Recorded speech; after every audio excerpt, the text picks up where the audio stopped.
Hello everybody and welcome to the Quilter's Apothecary. Today what we are doing is a video on how I like to go ahead and run an edge to edge from start to beginning on my Forte with Pro Stitcher.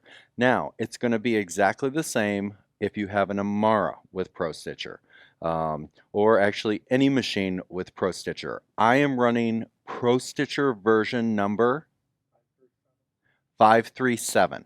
So that is the version, that is the newest version that we can get.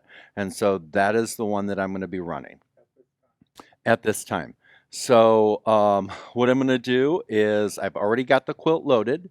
And I'm going to baste the edges, and I'm going to walk through just real quick how I do that, and then we're going to start with exactly how I would go ahead and set up my area and everything.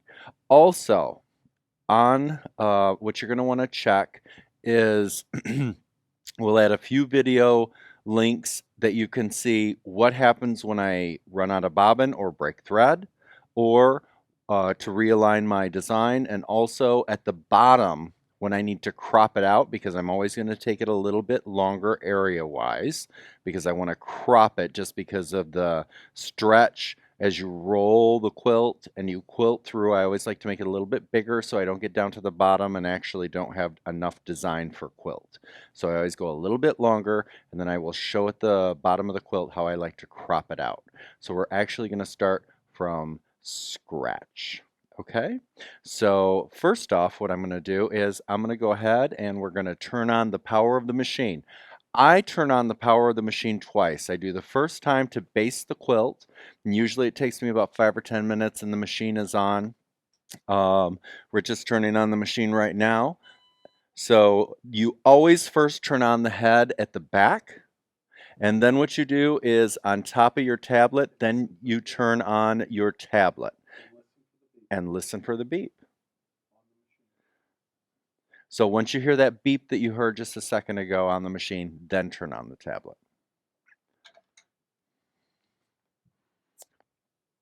Takes about 2 minutes-ish for your tablet to fire up. The thing to remember as well is when you do turn on your tablet, you don't just push the button. You push the button and hold, and I usually count to 3 or 4, and then I let go. And the tablets do vary.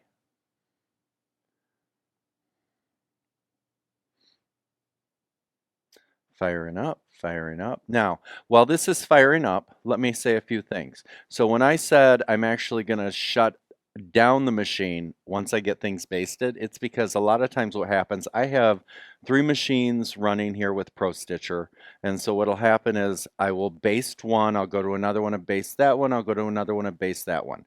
Now, I'm going to say this. I have found that if a machine sets for a little while, I personally find that I like to go ahead and shut it back down and then turn it back on when I go ahead and I get ready to set my area and do all that.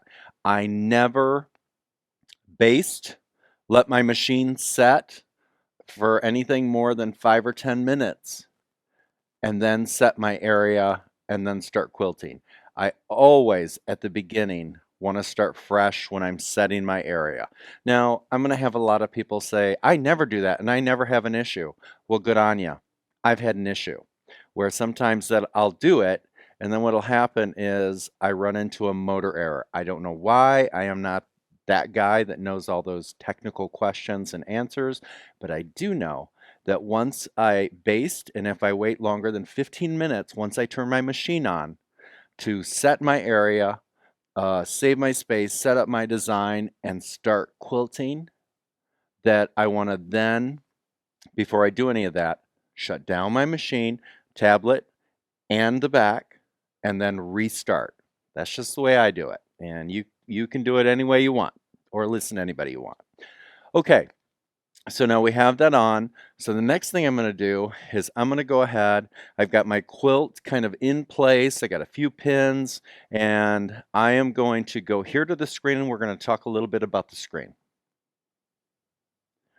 Okay, so now what I'm going to do now is I want to set this up for basting the edge. I do not want to baste my edges at 12 stitches per inch. I do have it set at 75% for my cruise speed. And I do have it set on stitch regulator, which I do want. I don't want it on manual. And remember to toggle back and forth is the pretty basic stuff. Manual, regulator. Okay. And that's stuff that we would have gone over during our initial training, or your dealer would have gone over during your initial training. I always make sure that my needle is in the up position. I never quilt using the computer, the Pro Stitcher, with this in the down position. I don't ever want my needle to stop down. So I like 7 for my lock stitches when I start. So again, when your computer opens up, this should be the screen that you get. And when you're going to baste, you're going to take this down to 5 stitches per inch, but you got to remember, once you baste the edge of your quilt, you want to come back and you want to change that back to whatever stitches you want to quilt at. And normally I like to do it at about 12 stitches per inch. So we are on regulator as in green. We are on cruise because I like to quilt in cruise, and I like to do my cruise speed at 50 or 75. And right now I have this at 75. So I am ready to baste my quilt. Now that being said, if you baste your quilt, just leave this up here until you're done basting. And then when we shut down the screen and shut down the machine and come back, then I'll show you how to get rid of this or bring this back if you want to bring it back for during your actual edge-to-edge quilting, because this simply runs again your machine if you were in freehand mode. Now, one thing that I want to say is this: we know right now I'm going to take this out, so I'm going to hit my X in that corner. I'm going to go over here. I'm going to hit this X. This is our Pro Stitcher screen. When I move this guy around, what you're going to see is, and I'm going to hit the home button. That's going to bring my crosshairs up. Whenever you fire up your machine, and I'm moving the machine around right now with my handles, moving it around, my needle is moving around the quilt, and that is what you see with these orange crosshairs. That means my gears are engaged. Whenever you turn on your machine, it will automatically, it should anyways, automatically have the orange crosshairs. That means your gears are engaged in Pro Stitcher. If you have purple crosshairs, that means your gears are disengaged. And sometimes that can happen if you shut down your machine wrong. And the best thing to do if you see purple when you fire up your machine and get it going is go ahead, reshut down the machine, and then first tablet, then the back, and then wait a minute or two, and then start the machine again just to kind of reset it. Now I'm going to bring back the screen for quilting for our basting. To do that, see this little silver guy up here? It's not any of the tabs, it's above it. I'm going to push that. There we go. And then I go to the big sewing machine and I push that. That brings this back. Again, I'm on 5 stitches per inch, 75, needle up, 7 lock stitches. And I'm going to baste. So before I go baste, Rich just asked me a question. You baste and cruise? I do. Because I'm so used to basting, I'll have it at 75. But if you're new and you're crazy nervous, then just take this over to precision, which is this guy, non-cruise. That means your regular stitch regulator is on without cruise. And that means when you come to a stop, it'll come to a complete stop. And when you start, it'll come to a start. I'm just used to doing it in cruise. I tend to move fast enough. I've basted over 9,000 quilts, so I'm pretty good at it, and I can keep moving and keep it pretty good. But I'm going to go ahead and just put it back over in precision, just like I were a new person like you might be. Okay, so now I have pulled the machine down to the side to where I'm actually going to baste from. Now, I do want to throw in one more thing. I am so used to using this machine. My gears, like I said a minute ago, they're engaged. My yellow crosshair, I'm sorry, my orange crosshairs are here. So my computer is engaged. For me, this machine still moves pretty darn smooth. It's not as smooth as with the gears not engaged. But if you have any issues and this feels too heavy for you to baste freehand, then you're going to disengage the gears. And here is how you would disengage the gears to baste your machine. Okay, so now I'm going to get rid of this machine, or that screen, and I'm going to get the sew screen is what I call it. And then I'm going to X out there, get rid of that. And here you see these bars right here. And you see the Pro Stitcher. I'm going to hit the Pro Stitcher, and now that brings it up. And you can see over here this orange gear. Can you squeeze in on that, Mr. Ritchie?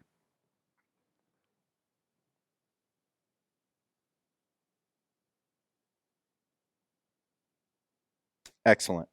So there is that orange gear button right there. When it's orange, that means the gears are engaged. I'm going to hit it, and you heard that noise, and now it's purple. So now the gears are purple. That means now that the machine gears are disengaged. So now, as I move this machine around, it's like there's no computer on there. Now you're in freehand mode. So now if that feels more comfortable for you to go ahead and baste, then you can baste. So I'm going to go over here. So whichever works best for you. Again, I just wanted to show you the different options. So I'm going to go over here. But remember, I just did disengage the gears. We do not want to set up a quilt after I baste this. We want to turn everything off, turn everything on, and make sure that the gears re-engage. So I'm going to needle down, needle up, and I'm going to stay within the inside 1/8 of an inch. Again, I'm on that 5 stitches per inch. I'm going to hit my start button, which is my left handle right here, play and pause. And at least for me it is. It might be different for you if you're right-handed. And I'm basting, pardon? Left-handed, yes.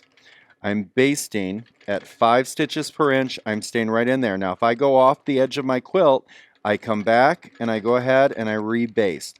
I just want to make sure that I have a nice baste. It makes it easier for my client to baste the quilt, and all is well. Now, here's one thing for me personally. For me personally, the reason I like to do this with my gears engaged, I like to then use my computer with my channel locks, and my gears have to be engaged to utilize my channel locks to go across the top, because I like a nice straight line across the top of my quilt. That way I know the top of my quilt is engaged. So right now I could go ahead and re-engage my gears now that I've come up the side. I am going to hit those purple gears, and it takes a second. It's re-engaged. Now I feel that it's a little harder to move. You don't have to do this.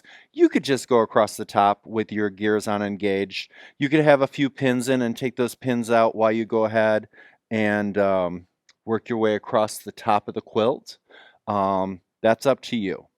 I'm going to go ahead and engage my gears. Now up here at the screen, I'm going to go over here to horizontal, and I hit the horizontal, and you see that highlighted. So now I can't move my machine unless I force it away from there. So it's going to go straight across.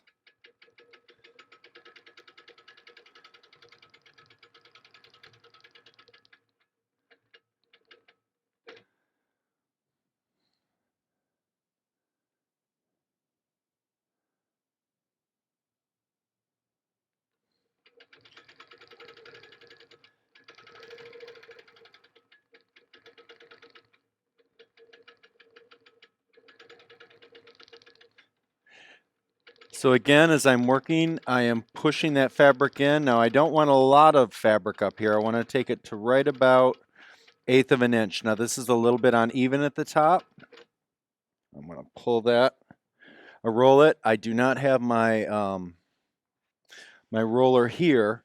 I don't have locked. That way I can adjust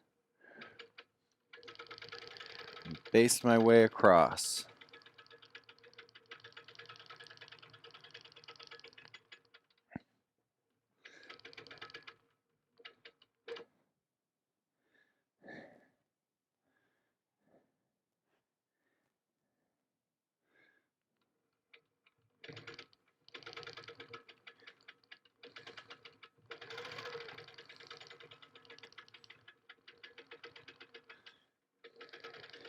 And if you start to notice that you're moving any fullness down, one of the things that I do is I push down here and I pull some of that fullness out and I go slow. Again, that's when if you're on precision, your machine's going to come to a stop when you do, so you can take your time and work that fullness in as you move your way across.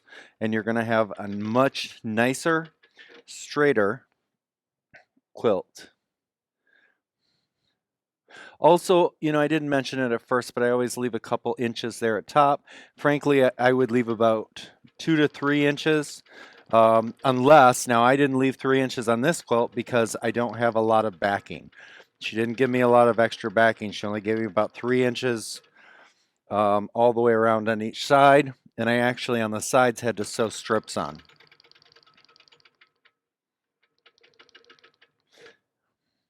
And I usually ask for a minimum of 10 wider and 10 longer. Okay, so now I'm there.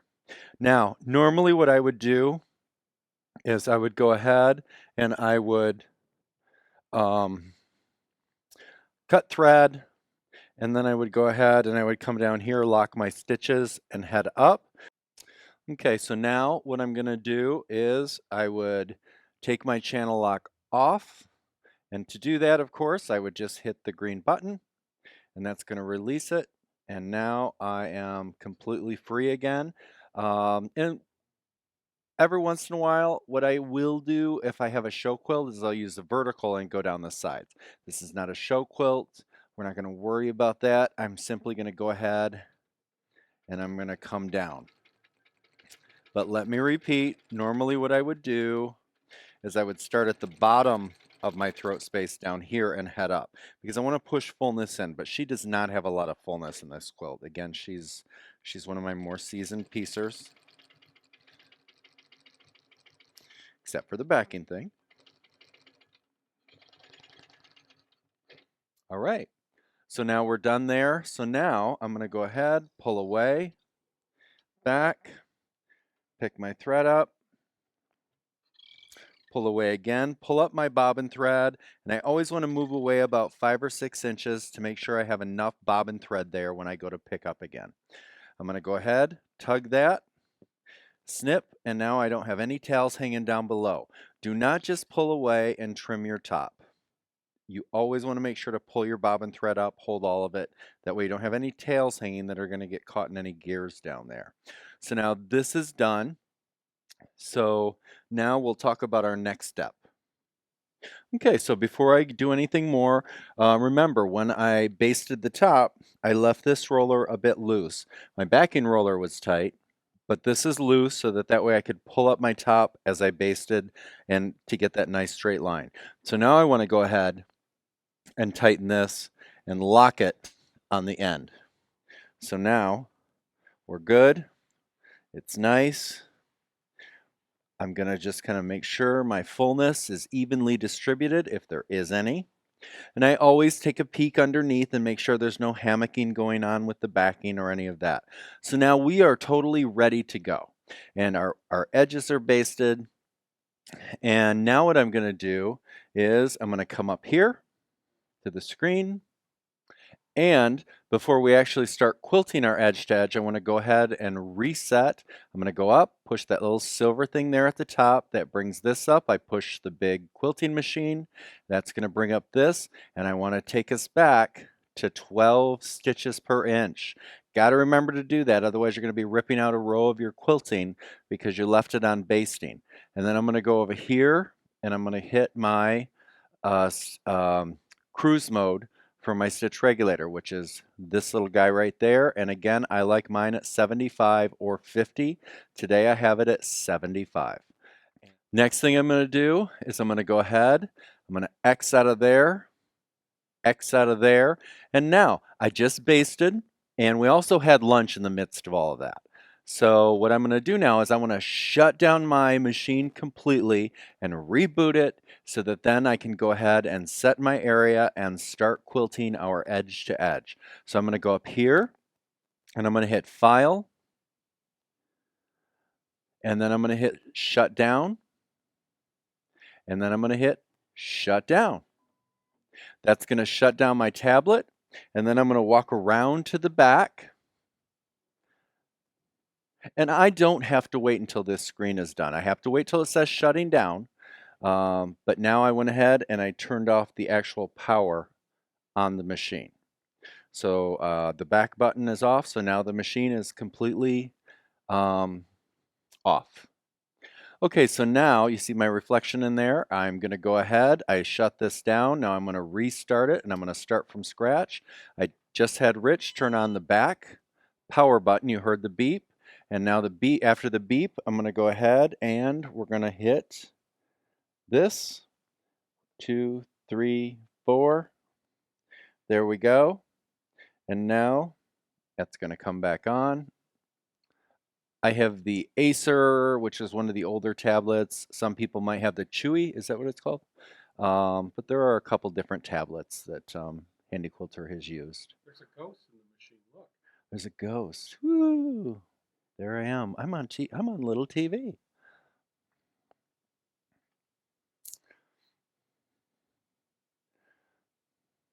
Sorry, folks, that was a reflection. So now we're just going to sit here for a second. We're going to watch this fire up, and this is the process. We're not going to touch anything. It's going to take about a minute or two. And again, then, now I know that everything is starting fresh and from scratch. And I also want you to listen for the gears. You'll start to get that in your muscle memory.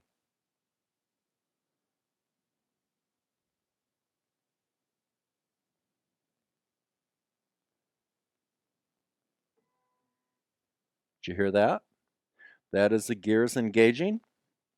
So now everything is just like we would have started in the morning with everything basted. So now we're actually going to set up everything with our quilt machine to do an edge to edge. And of course we refired, so we automatically get our sew screen back. I double check, we're back to 12 stitches. I'm at 75% cruise speed, not percent, 75, that's not a percentage. 7 lock stitches. My needle is up. I always double check that. If you do any back and forth quilting with freehand, non-freehand, and you ever have the needle down, you never do any computerized quilting with that needle in the down position like that. You want that green highlight and the needle up. And everything is good there. I'm going to go ahead. We're going to get rid of that screen. Okay, so now we have rebooted the machine. And we are ready to set up our area and our design to start quilting. So the next thing we're going to do is this. Before I move my machine to my upper left-hand corner to set my area, I'm actually going to go up here to this tab and hit Area. So now we're at Area. And if you look, you can see here under Area it says 2-corner, multi-point, and then quilting space. We're only going to worry about the 2-corner. Now the 2-corner setup to set up a quilt space is what I've always used. I haven't used anything else to do edge-to-edge quilting. So 2 things I can do. Once I set my area, I can use this button right here to set it, or I can use the star on the left handle of my machine. So you can use either one of those, and typically I'm going to use the star. So now what I want to do is, Mr. Ritchie, if you can keep up here as I move the machine, I am going to move it up to my upper left of the quilt. And you can see my crosshairs right there. Again, remember I've already pushed area, so I am in the mode to set up my area. And I'm going to go about 1 inch above, and most people would say go about 1 inch over from the top corner. I want you to do something else. What I want you to do is I want you to bring your machine down to the bottom of the quilt space or your throat space, and I want you to notice here, if you can see here, this quilt actually up here is about 1/2 of an inch in, and down below in parts of the bottom of the quilt, it's about half an inch to an inch out, which means that this isn't perfectly rectangle quilt. It is not a perfectly rectangle quilt. So I want to make sure to use this as a guide to go out about an inch from that rather than the edge of the quilt at the top. Now I slide straight up. And now I go up to that corner right there. And now as I'm up in that corner, again, I could go ahead and hit that 2 corner for my first button, or I can use the star. And I'm going to go ahead and I'm going to use the star. So I'm going to push the star. It normally makes that ding noise, and that's going to be the first 2 corner. That's the upper left-hand corner of my quilt. Now I'm going to take my machine and I'm going to slide down the quilt diagonally, and I'm going to come all the way down and over. Now remember, my gears are engaged. You never disengage your gears to do this or you will lose your place. So now I'm going to come here, and what I'm going to do is I'm going to go about an inch away, and again I'm going to look down here, make sure that my edge and on this side it's pretty straight and square. So I can go about an inch out and I know that I'm going to get all of my quilt when I quilt. Now I bottomed out. Here I'm going to go up about an inch, inch and a half, and now I'm going to go ahead and instead of hitting my 2 corner up here, I'm going to hit my star again. Now, you're going to see on the screen something like this. And what has happened is you don't see your whole quilt space. Over here it says 97.01 by 15.92. So it's 97 inches by 15 inches because that's how deep our throat space is. So I want to see the whole thing that I have here. I always go down here and I hit home. And now what that brought, you can see the crosshairs, I'm down at the bottom left, and if I move those, you can see there is my quilt space that I just made as I move that machine around. But we know that our quilt is longer than 16, 15 inches. So I just go over here on height, I just push that, this comes up, and I go ahead and I enter the amount. Now I had said earlier that when I measured this quilt, it was 100 inches long.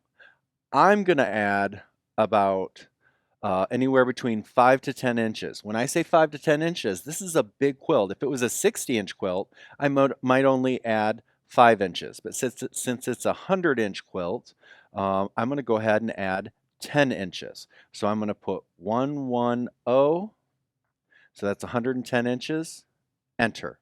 So now I have 97 by 110, and look at the screen. There's the top of the quilt, but you saw the throat space extended. And now if I hit home again, there is the whole quilt. Okay? So now what I'm going to do in just a minute is we're going to actually put a design in that space. Okay, so now I'm over at this edge. I am going to go ahead and go up here and I'm going to check out that corner. And as I check out that corner up there, you can see that's where my corner is on the screen. Get me nice and centered on that screen. Okay. So there's our screen and you can see I'm coming down the edge. I'm going to go all the way up to that corner. And now if you show the edge of the quilt, Mr. Ritchie, when we look down here, that's exactly where I am on the quilt. So everything's matching up. So if you want to zoom out for me for just a second. And maybe bring it up a little bit so they see the screen, the quilt on the screen. Okay, so now as I move the machine around, you can see within the quilt space where I'm at.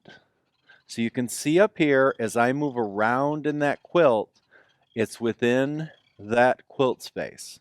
So now we've set up our area. The next thing we're going to do is we're going to put our design in. And I like to slide to about the middle of the quilt to do that. Does it matter? No, I could do it all right here on the end. But I tend to like to go ahead and slide my machine over and go to the middle of the quilt. Okay, so just to get our bearings, I just want to show you now we're in the middle of the quilt. You can see it on the screen. Right now, I just want to show you on the screen where we're at. If I slide up, so go ahead if you want to widen that shot a little bit.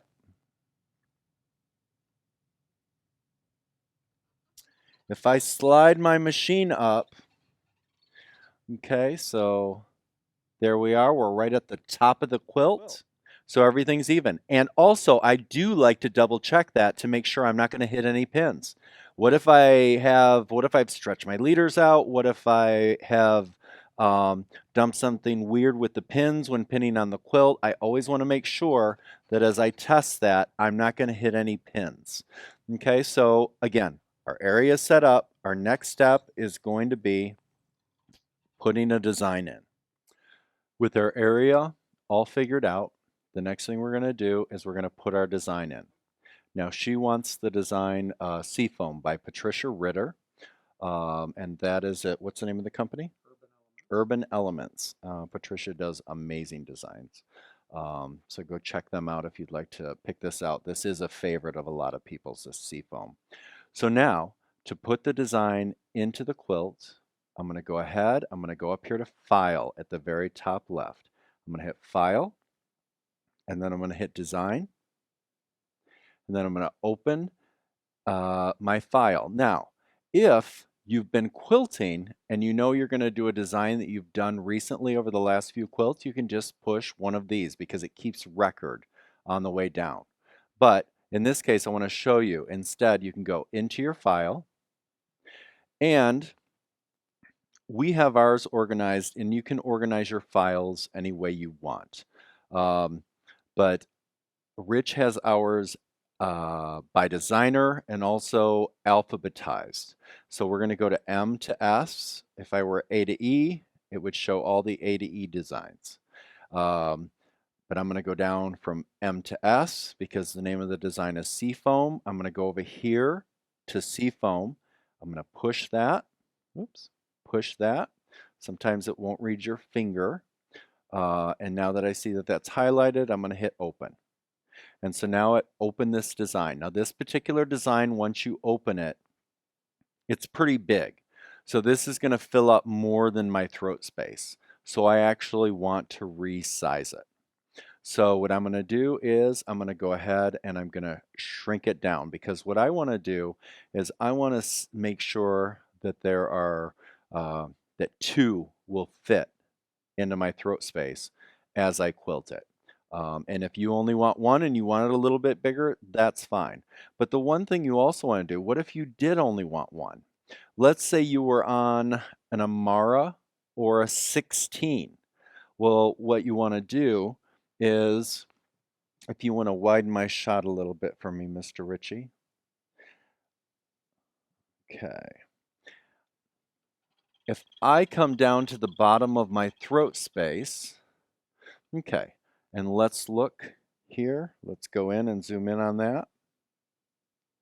So I know from the bottom of my throat space to the top of the quilt, that almost takes up one whole design. So really, if I were on, let's say, an HQ16, or let's say even the Amara, I might think that that's a little bit too big. If it's a big quilt, like 100 inches, by the time I get that quilt rolled onto that roller, I might have trouble getting even one row in of that quilt when I get towards the last quarter or third of that quilt. So I want to resize that and make that a little bit smaller.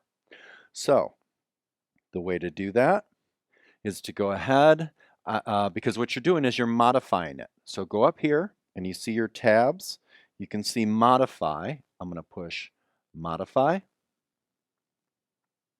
And now what I'm going to do is I'm going to resize it. Now resize is not always highlighted. It's highlighted right now because I used that a few minutes ago. So it's highlighted. Normally you would want to hit resize, and that's going to resize it. Now, here is the thing you want to remember. Before you resize this, normally you have one bar going across here, and you want to make sure that those crosshairs are there. So what you would do is you would go over here. Do you see lock? Normally when you hit resize with the design that you've just put on the quilt, it's like that. There's only one line straight across there. And so when you go down here to hit plus or minus, what will happen is it'll make it more narrow or less wide, but it'll keep the same width. And you don't want that. You want to do it so that it's constrained perfectly, so it stays square and round. The bubbles stay round rather than turn ovally.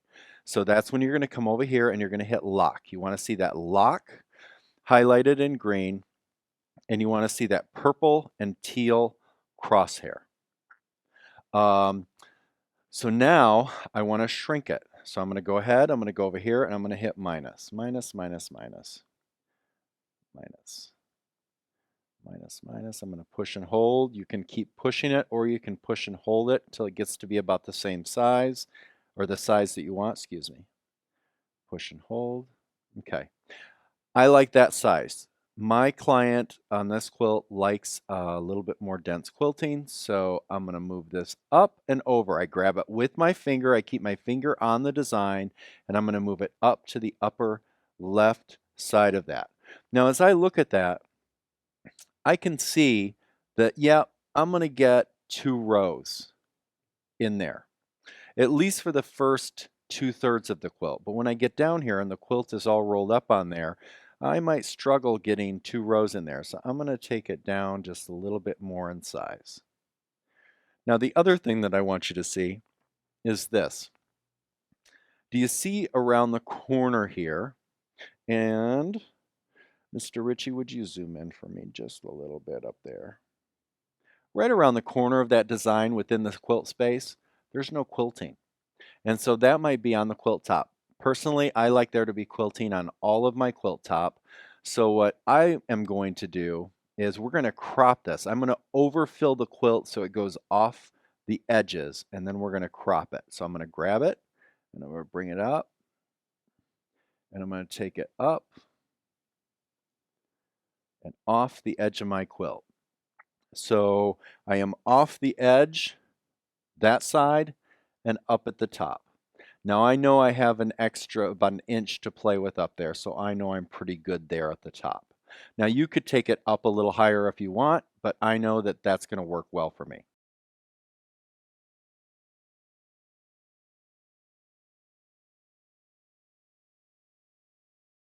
So now I have my design in. Now I need to repeat my design to make one complete row.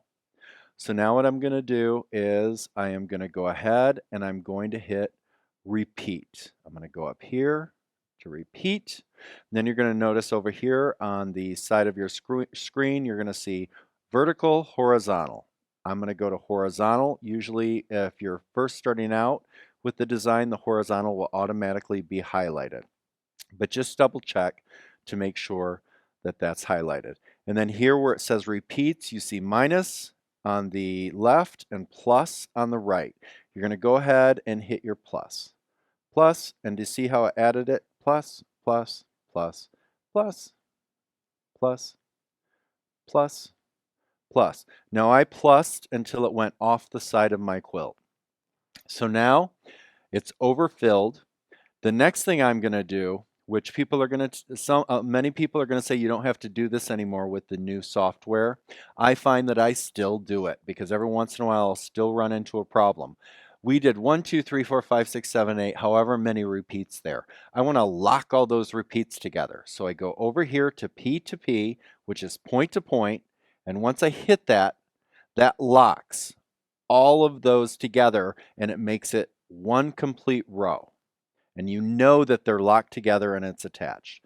Now I'm going to go ahead and I'm going to go to vertical. I hit vertical, and now I'm going to do the same thing. Go to repeats, and I'm going to hit plus, plus, plus, plus, plus, plus, plus, plus, plus, plus, plus. I'm going to fill up my quilt. Plus, plus. Some people just use the fill and stretch. I do not do that. I like to fill manually my whole quilt. And I'm going to hit one more plus. And that's going off the bottom of my quilt, but I'm not going to worry about that right now. Now what I want to do is close the gap. And so over here under repeats, you see gap. You see a minus on the left and plus on the right. So I'm going to go ahead and I'm going to hit minus and I'm going to push and hold that, and that's going to bring that design together. Do you see how it's getting it closer together? Now, I'm not worried right now about the fact that it's coming up and now it's not filling my quilt space. I can add more vertical rows in a minute. I'm looking at the whole quilt right now. I can't see very clearly how far that gap is, so I'm going to use this slider right here, and I'm going to slide in to see my gap. And then I'm going to go here, and I'm going to push and hold my minus. Okay, do you see how now it's closing that gap?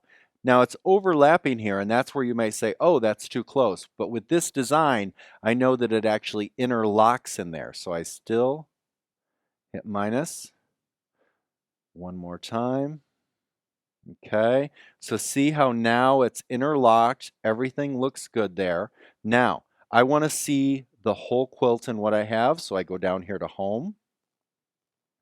So now I see that it looks good. It's interlocked well, but it hasn't, now that I've closed those rows, I have space here at the bottom of my quilt.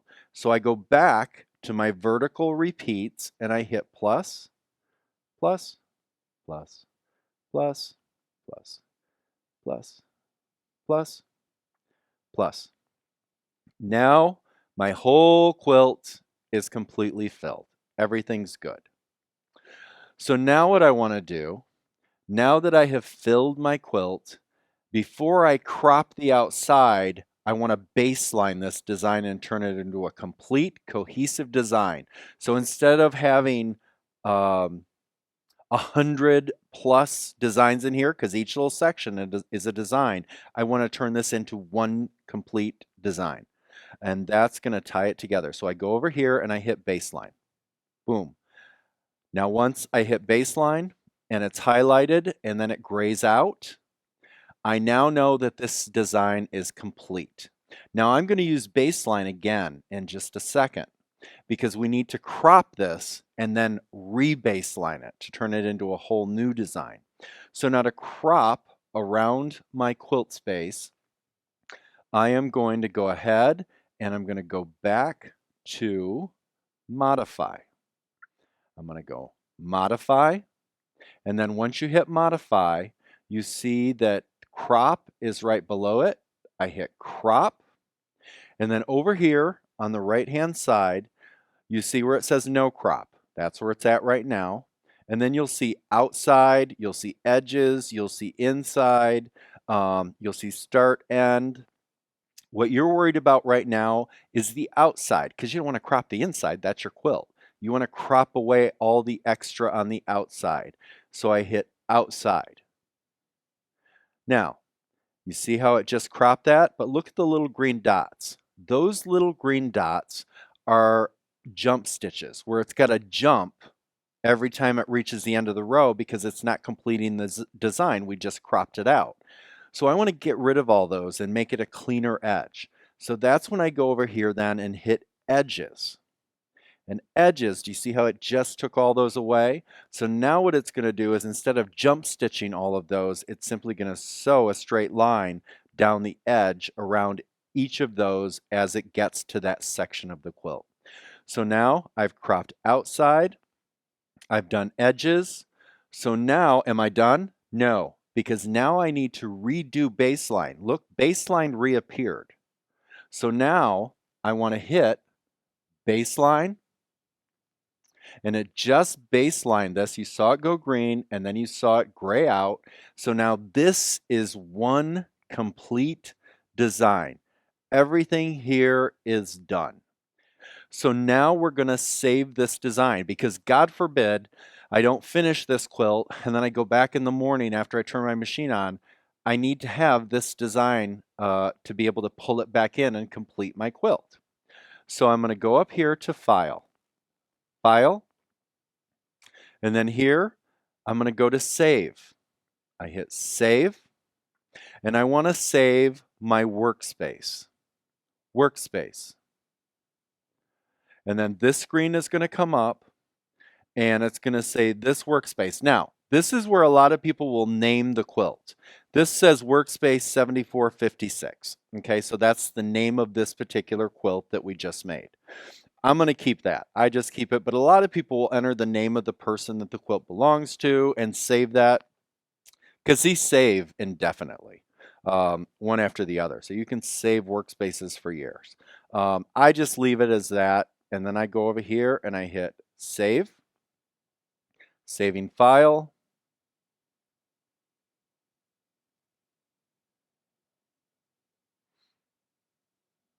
It just saved the file. So now, no matter what, if something weird happens, I can pull this whole design back and I don't have to worry about, oh my gosh, how do I rebuild this to be exact to be able to work within the quilt? So now everything's good to go. I am ready almost to start quilting. Now let me say this. Since I've been using the computerized quilting machine, I have always kept my line here. See that line? That's the area. But here's the thing. I have found that now I just like to go ahead and get rid of it. And there are a couple different reasons why I like to go ahead and get rid of that pink line. That's actually the quilt. This moves around there, and I just find with that gone, it's less distracting. To do it, I go to Area and select that, and then I go to Clear, and now that pink line is gone, but my design is still there. Does that make sense? So now everything is there except that area line is gone and it's not going to distract me as it moves around. So now I'm going to go ahead and we're going to actually start quilting the quilt. So now since we're ready to quilt, there's a couple different ways you can do this. I could do my run start stuff that I'm going to show you in just a second now, and the machine will actually move to where it needs to start. Crazy slow, makes me crazy. But I go ahead and what I do is I like to take it right up near where it starts. Did you hear that noise just now, by the way? Sometimes you're going to hear that. That is this machine's like it's like a virus protection thing. Just ignore that. Again, you never want to have this guy online, but that virus protection noise is going to come up every once in a while, and it's just built into the program. Just ignore it. Okay, so I am going to move my machine manually. Remember, my gears are still engaged, and I'm going to get it nearish where I'm going to start. Okay, I'm going to grab my snippers. Okay, so now what I'm going to do is I'm going to grab my thread tail, and now I'm going to, on the screen, go ahead and I am going to go to Pro Stitcher. And when I went to Pro Stitcher, I always double check. My orange gears are all engaged. I know that everything's good. And down here, you're going to see the run button. And I'm going to go ahead and I'm going to hit run. I am not going to talk about these right now. That's going to be a separate video where we talk about the stitching, the start, the end, the pull up, and all of that. That's going to be a different video to go over how to reset all those. We're just talking about how to do an edge to edge with those already programmed. The other thing that I want to say is if you do not see this run button highlighted, let's say it's grayed out, and we're going to talk about that a little more, then you're going to have to hit your quilt button up here. But normally, 100% of the time so far for me, when I start a quilt, uh, from the start, the quilt button is already highlighted. I only have to usually hit this quilt button later on, like if I have to reposition, and we are going to do that later down the quilt, so I will show you that. But right now, that's all taken care of. We're going to go ahead and we're going to hit this run button. So run. It's always going to come up with this screen that says, make sure your needle is up because it doesn't want you to rip a quilt. And my needle is up. I look down, needle is up, and so now I hit proceed. It's going to go over to where it needs to start. It's going to pick up the thread and pull away. I'm going to go ahead, come down, grab my bobbin thread that it just pulled up. I'm going to hold that. I'm going to go up here to the screen, and I'm going to hit resume. It's going to take its 7 lock stitches because that's what I have mine set at. And it's going to start quilting. And I've got it set at 12 stitches per inch. This is another good time to make sure, oh yeah, I did my 12 stitches per inch. And now it went away so that I could trim my tail, right? So let's widen that shot. And it paused just now because it wanted me to trim my tail. And I went ahead and trimmed my tail, so now I can go back up to the screen and hit resume. And now it's going to quilt out that design. Now, I like to quilt fairly slow, so up here on the side, you're going to see the speed. I don't use my OptiStitch. I like to set my own speed. And for this particular design, I like to have it at about 37. And then my acceleration, I like to have it about 39, 40, right about there. I don't want it to speed up too fast. And that's just how I like to run my designs. I prefer to run them fairly slow. Do I have to? No. You can use your OptiStitch, but that's going to be a different video to go over. Right now, that's how I like to do it. So this is going to go ahead. It's going to quilt out. All is going well. You would have already checked your tension to make sure that everything is working well. And you can see how I went an inch above and how that's actually cutting off and doing a straight line where I cut it off and cropped it.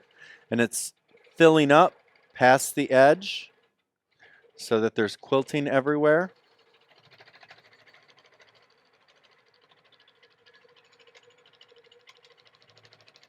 Okay, so let me say this to you. A couple of things you don't want to do. You never, like, let's say you run out of bobbin thread or your top thread breaks. The one thing you never want to do is hit emergency stop when that happens. Emergency stop is for one thing: emergencies. Running out of bobbin thread is not an emergency. Breaking thread is not an emergency. An emergency is, for some weird reason, your needle stops in the quilt and keeps quilting. That's never ever happened to me. Again, I have rarely, if ever, used my emergency stop. I never used it. So again, avoid this button unless some weird thing does happen to you. Now, over here, pause. Let's say I am quilting away and I get about 20 inches in, and let's say I want to crawl under there and check out my tension, but it's a design that goes back and forth a long ways as it's quilting. What I could do is hit my pause, and everything's going to pause. And then I could go under if I chose and check out my tension and make sure my tension is okay. And then I could come back up and hit resume. Okay? So that's just a little extra information there. Because the last thing you'd want to do is to want to check your tension underneath and let it quilt away, and you're under there, and because it's awkward, the machine runs into you and then it faults the motors, right?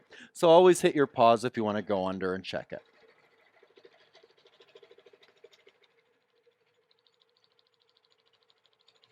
Okay, Mr. Ritchie, you want to zero in a little bit? Okay. So on the screen as this is quilting away,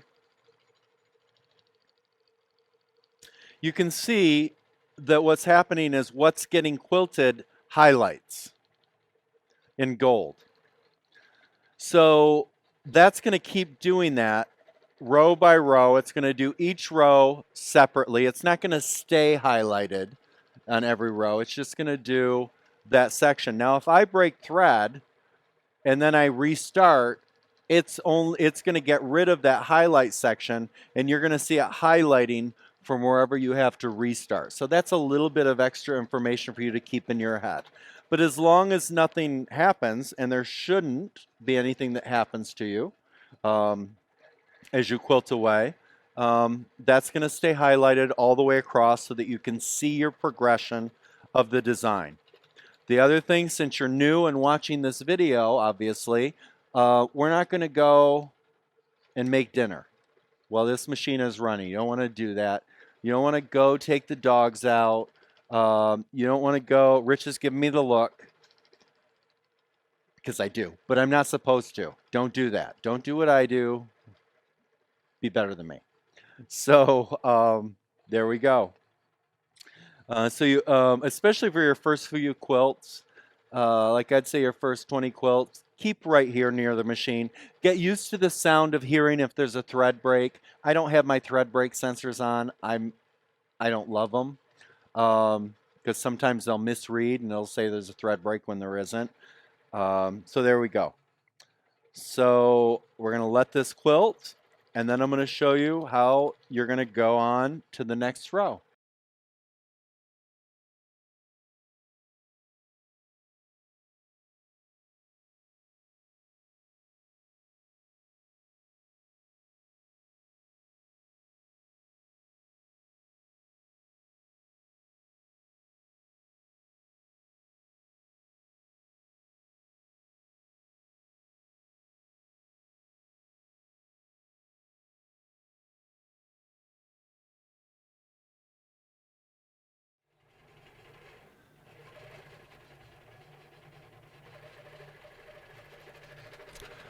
So you can see here that we are coming up to the end of our first row.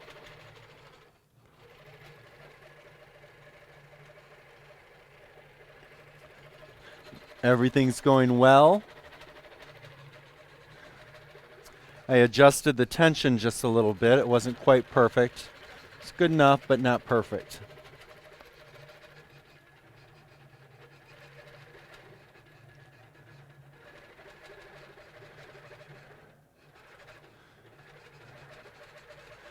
And you can see there where it flattened that circle because that's where we cut it off and cropped it when we did that on the screen.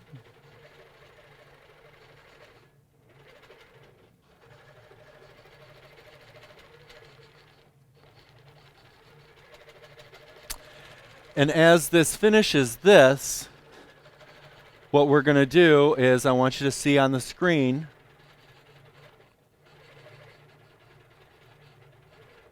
when it ends.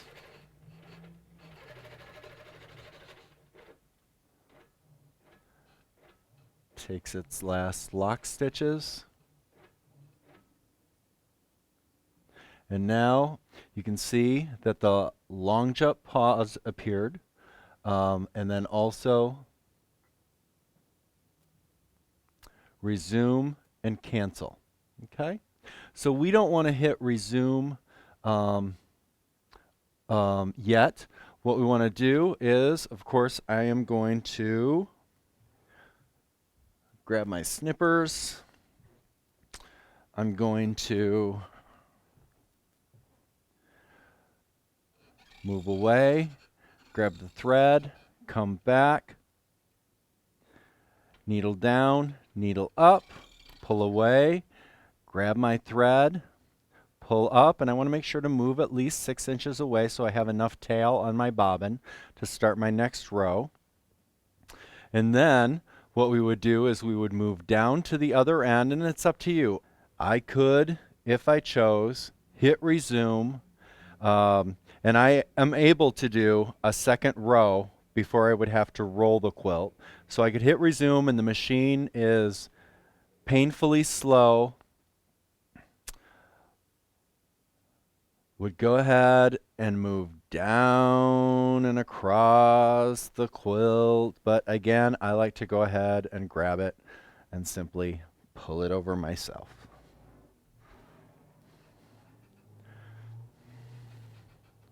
and it's holding the space of my quilt on the screen. So now as I come over here, we're going to head to the screen again. Okay, so a couple things I want to talk about real quick. Number one, at this point before we start our second row, I always tell people, check your bobbin, because if you're down to less than a half, like let's say you're down to like 20% of your bobbin, I just start with a new bobbin. If it's a heavy design, for example, if I'm doing a nice throat space full of a design called Bubbles Everywhere 2, that's going to suck up a lot of thread on a king size quilt. That's not going to leave a lot of bobbin left when I do that next row. Now with this design, I'm going to grab my bobbin and I'm just going to check it, and it's going to give me just a simple point of reference. So I'm going to look at that bobbin, and I see that I have half left-ish. So I think I'm going to get another row out of this bobbin. Plus, remember, I did baste the quilt around the edge, so that chewed up some of my thread. Now, that's not an issue. That's up to you. Some people just go until they run out of bobbin. I myself, I like to go ahead if there's like less than a third of bobbin left, I'll just grab a new bobbin. We got to remember, a full bobbin of thread, when you buy your thread, that's probably about 2 cents worth of thread. So to just unthread it is fine and just keep loading a fresh bobbin if you're in a design that's very dense. With this one, I know I'm going to probably get 2 rows out of it. And this is a pretty big quilt. Now, if I run out of thread when I'm partway down of my bobbin, then that's going to give us an opportunity to talk about what I do next at that point. So I'm going to go ahead and I'm going to load this bobbin in. But again, after your first row, especially being new, you're going to double check it and you're going to get used to what designs eat as far as bobbin is concerned. Okay, so let's go up to the screen. I have pulled my machine over, and now what we're going to do is, you can see this long jump pause. Trim your thread, we already did that, that's done. I can just hit X and get rid of that. And then the next thing I do is I can hit resume. So if I hit resume, it's going to go to the next row. Grab my bobbin thread, I grab, I pull up, I pull away, I then hit resume again. It's going to lock. And then again, remember, it's going to take about 3 inches of stitches. Then it's going to come to a stop so that I can trim my bobbin. And then I hit resume again. And it's going to continue with that second row.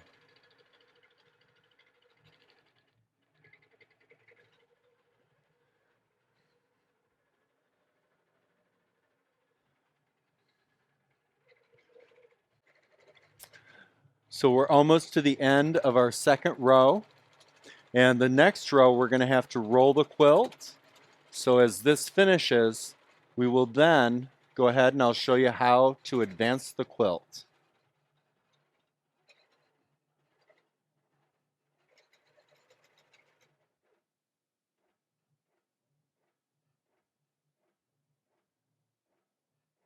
Locking its stitches. And you can see now it ended that row, and so now your long jump pause came on again just to tell you to trim your thread because you ended the row, and then hit resume if you were able to fit another row in. We are not able to fit another row in, so we're going to go over how I advance a quilt and then start the next row. Come here, you little dog. All right, Missy. I'm busy. Go on. Shoo. Scram. Shoo. Shoo. Okay. So now the next thing we're going to do is we turned off our long jump pause. And so I'm going to go ahead and I'm going to just grab my machine. We haven't done anything or touched anything on the machine. I'm going to move it down. Oh, cut my thread. First I gotta ended that row and I didn't trim my thread. And I turned off the trim thread long jump pause. See? There you go. And by the way, I am keeping in my head that we did 2 rows, big rows, and we used half a bobbin on each row. So I need to make sure to add a new bobbin after we roll. Now I'm going to take this, I'm going to bring it about to the middle of the quilt. What I like to do is to come to about the middle. Some people are going to do their drag and drop at each end. And let me pause for a minute. And Mr. Ritchie, if you want to put the camera on me for a second. Okay, let's take a second. Number one, I prefer to run my edge to edge as long as nothing bizarre happens. From beginning to end, drag and drop all the way through. That means that I don't have to realign anything as long as the stars are all with me. And that's usually about 85% of the time. Sometimes I don't finish a quilt and then I have to realign it in the morning after I turn everything on. But most of the time I'll do a drag and drop. What a lot of Handi quilter instructors and teachers will tell you is you just go ahead and roll your quilt and then you realign for every single row. I don't do that. I do drag and drop, where I drop my needle and drag, which you're going to see in just a minute, and then I go ahead and I can start without having to do all that realigning. The realigning thing is wonderful if that's the way you choose to do it, and you can learn that from another teacher or another person. From me, this is the way that I like to do it, so this is the way that you're going to learn how to do it if you choose to do it the way I do it. So, again, I locate the middle of the quilt. Now I want my design to stay locked in.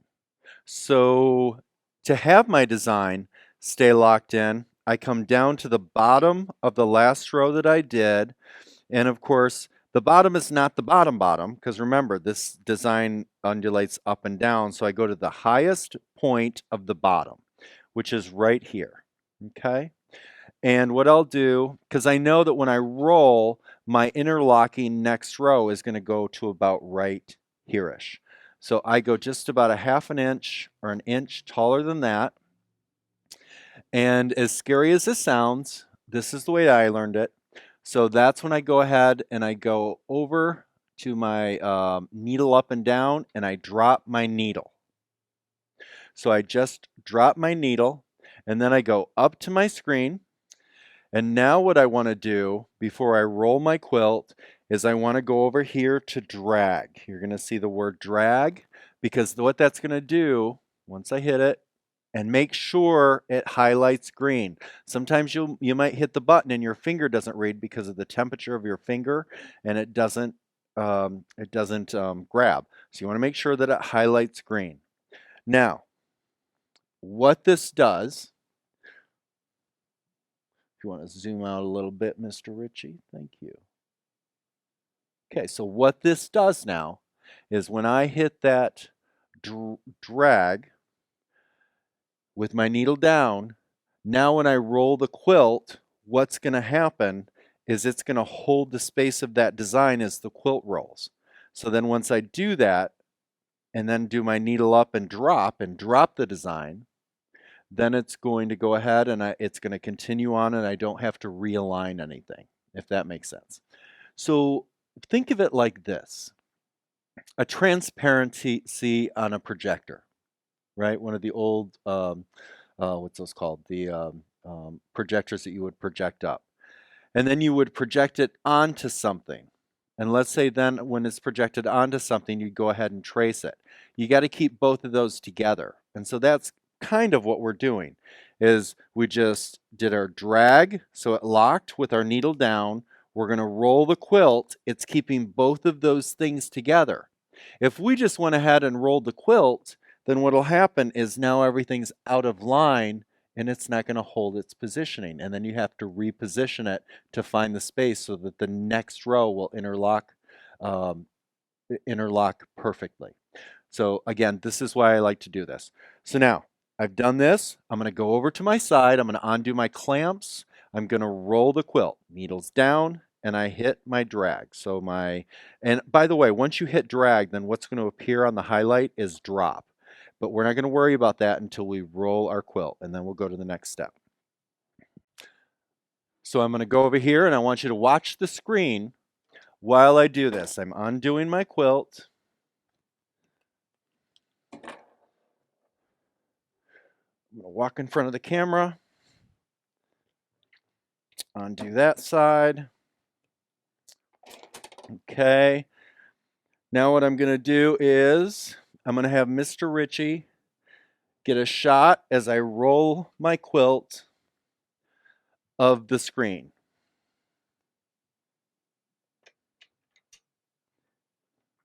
And what's happening with my needle down as I do this, now of course when I'm doing this, I'm watching to make sure that I'm not going to run into my needle bar. Duh, you don't want to do that. But as I roll it, let me undo that last clamp. Watch the screen, and the quilt design is going to stay right along with me. See how that's rolling up and it's in position? Okay, so now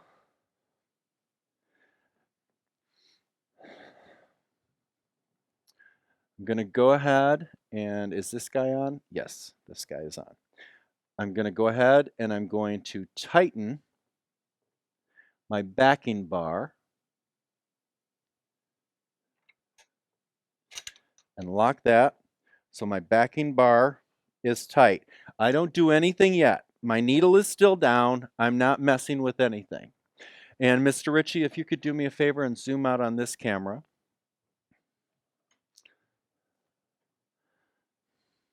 Just zoom out a little bit. Right in that position, sure. So right here, I backed up. I still have a few inches, a little more. I still have a few inches leeway. It could go back a little further, but I don't want to back all the way because I don't want it to accidentally have a motor error. I want to leave a few inches extra here of play so that I'm not going to run into any trouble. Now, of course, the next thing I'm going to do is I am going to lift my bar and adjust my batting.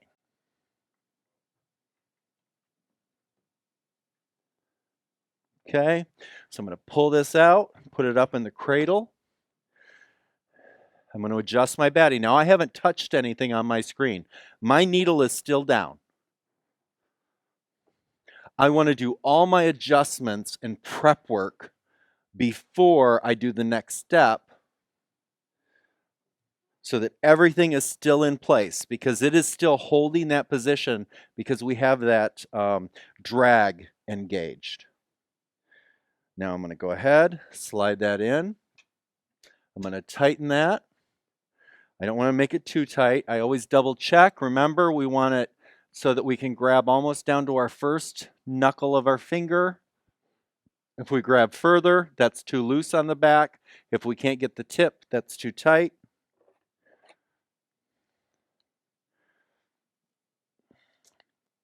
I like my leader grip clamps. Love those. Some people like the side red snapper thingies. I like both, but I have the leader grips and love those.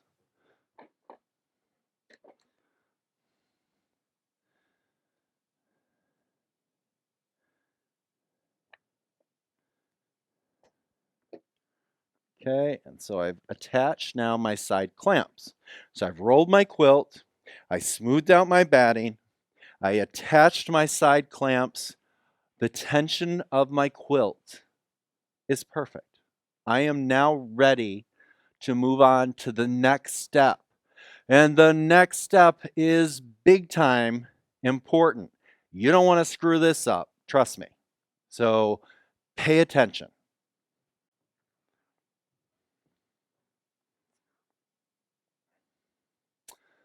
Okay, so now everything's in place. The next thing we need to do is go to our screen.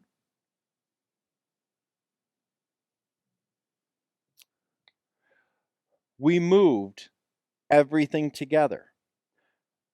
The quilt is in the correct position now to do the next few rows. We don't have to reposition or anything. But we do have, if we want to go down here, Mr. Ritchie, our needle is down. We don't ever, ever, ever do anything like hit resume or anything like that until, go up to the screen, we hit drop. We have to drop our design. Whoops. See how sometimes you'll hit that? My finger's real cold. And see how it stopped, it didn't highlight again. So now we just dropped our design in place, and now we want to do needle up. So again, I'm going to take my needle up. My needle is now up. I am now safe to move my quilt. I still don't want to hit anything on the screen though. Let's go up to the screen, because the next thing I want to do is I want to baste my left side and my right side before I start my next rows. So I go ahead, let's get a tighter shot. I'm going to go ahead, take the machine, everything's locked. Now when I move, see how now as I move, everything's good. And by the way, I'm going to go ahead and double check right now. So I'm going to look at that screen, and what I'm going to do is I'm going to go down and see how many rows I can get out of this throat space. 1, 2, yep, I can get 2 rows. I could actually get 3 rows if I wanted. But I think I'm just going to go ahead and do,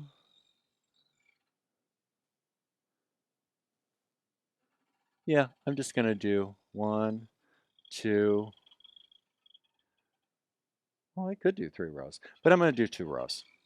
Okay, so, and those are the decisions that you're going to make. So I'm now going to go over to the side.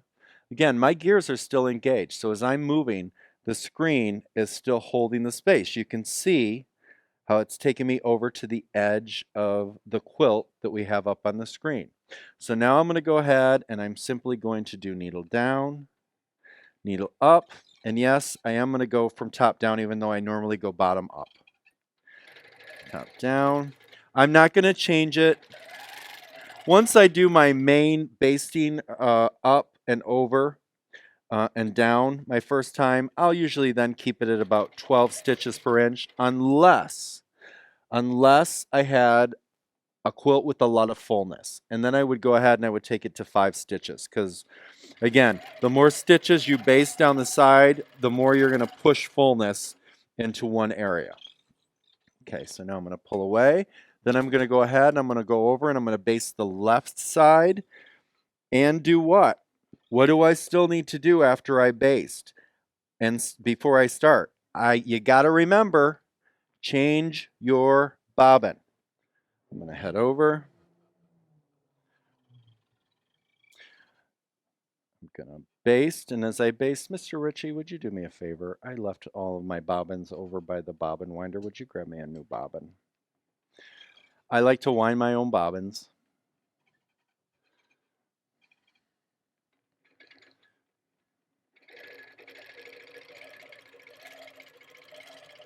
And again, I'm going to smooth this out. Again, remember this side is a little uneven, but I'm pushing my fullness up into the needle.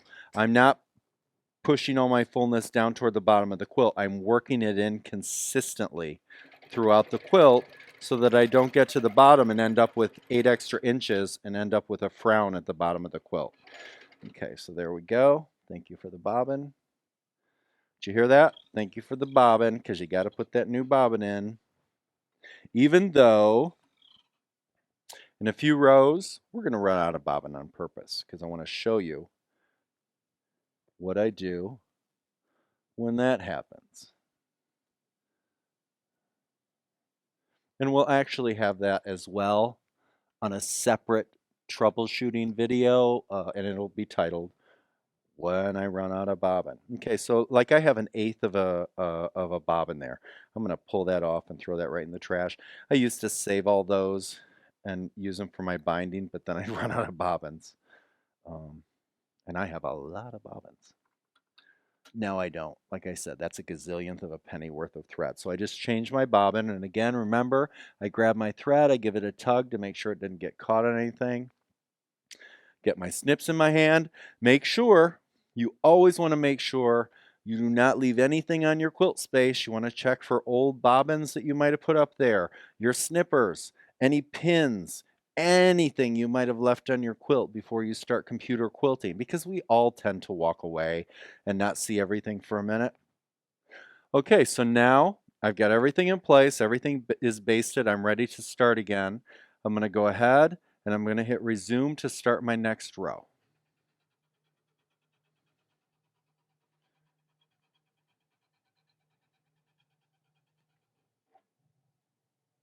Okay, I grab my thread. I go ahead and hit resume. I've got my bobbin thread and my top thread in my hand. It's going to lock. It's going to go ahead, take a few stitches. It's going to pause while I trim my tail. And I'm going to hit resume.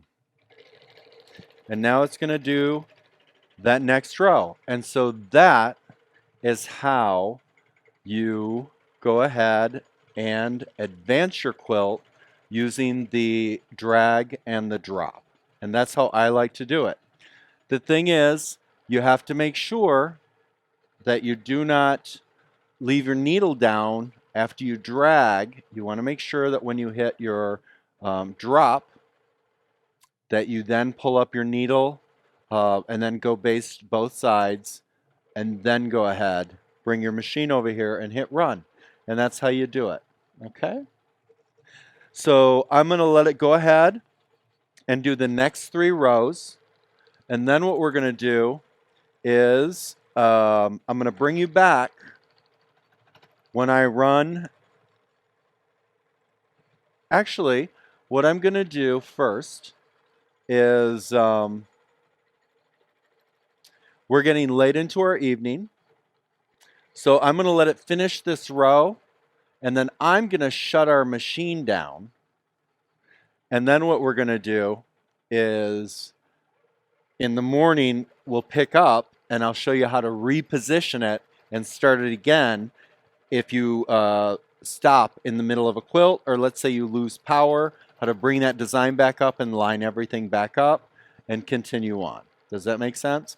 And then after that, I will show you then what to do if you get a run out of bobbin or have a thread break, how to realign your design and begin again. All right?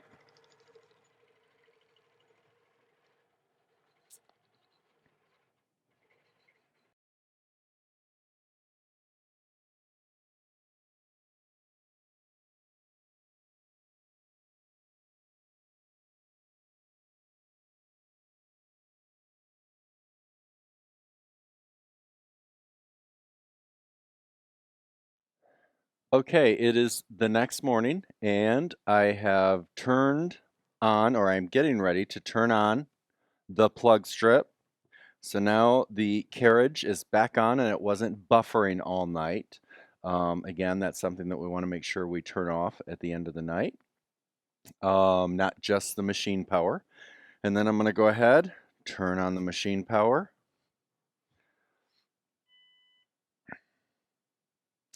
Now I'm going to go ahead, walk around, excuse my walking in front of the camera. All right. All right, there we go. Now I'm going to go ahead. 1, 2, 3, 4. Turn on the tablet. That's going to come to life.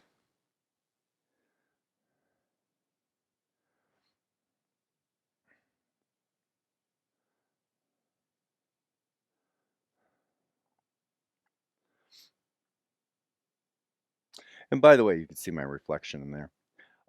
By the way, the reason we didn't do like a screen capture, which we do for some of our Pro Stitcher things, is because I want to see you see my fingers and where I go and what I push. So that's one of the reasons we didn't do the screen capture. Sometimes for new people, using the screen capture is a little more confusing because they don't see where the fingers push.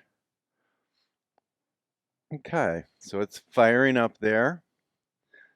And by the way, when I came in this morning, I just moved the machine down towards nearish where I'm going to um, start my next row. But first, we have to line everything up.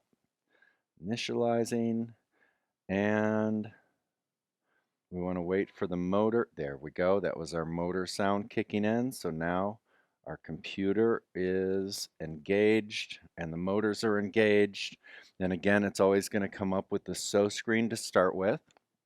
I always do my double check, even though nothing should have ever changed. 12 stitches per inch, 75, always needle up. Everything's good there. So now I'm going to go ahead. I'm going to X out of that. And now we're back on our regular screen. And you can see where my needle is right there as my crosshairs. And I'm going to hit home just to get that perfectly centered there. Now, I need to bring in yesterday's workspace, what we didn't finish last night. Now, I also want to remind you, we had just finished the third row. So the third row is done. So I'm going to go over here. I am going to go to workspace, hit workspace, and obviously my last one, 7456, and also the 7456J. I'm just going to grab the original one, 7456. Push that, and that's going to pull in that design. Now you can see here that that brought up the design. It also brought up that area. So it automatically gave you that pink dotted line area. Again, I have no interest in that. I want it gone. So I'm going to go to area and I'm going to hit clear, and it cleared that dotted line. So all I'm left with is my complete design that, remember, we had baseline twice. So this is totally a complete design. And by the way, forgive my hands. You can see my dark spots there. I've been hand dyeing as usual. So now the next thing I'm going to do is I need to get a reference spot here. And I don't care where I'm at. Mr. Ritchie, if you could come up to the camera and just kind of zoom out a little bit and get the quilt in a little bit. Okay. I don't care where I'm at on the quilt right now. The quilt does not matter to me.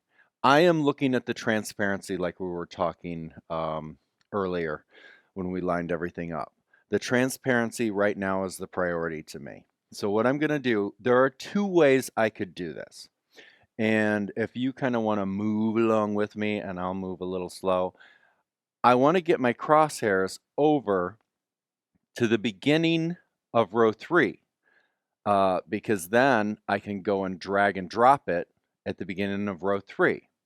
Now, the way that I used to do it all the time would be I'd actually move the machine. So keep up with me, Mr. Ritchie, with the camera.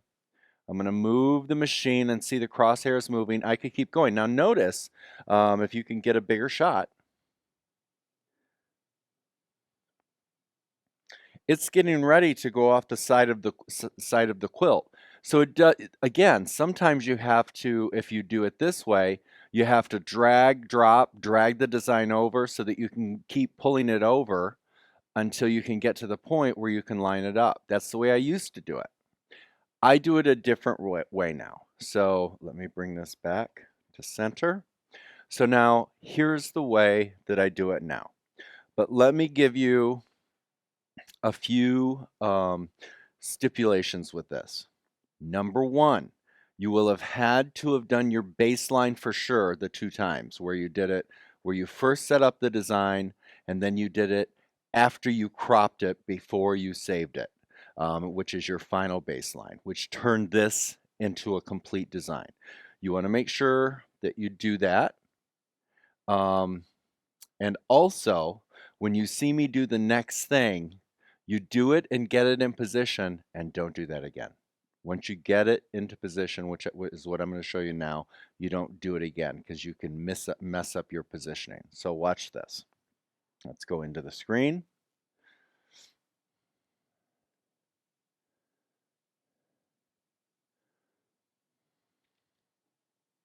Okay, so now, and let me get my glasses on so I can see.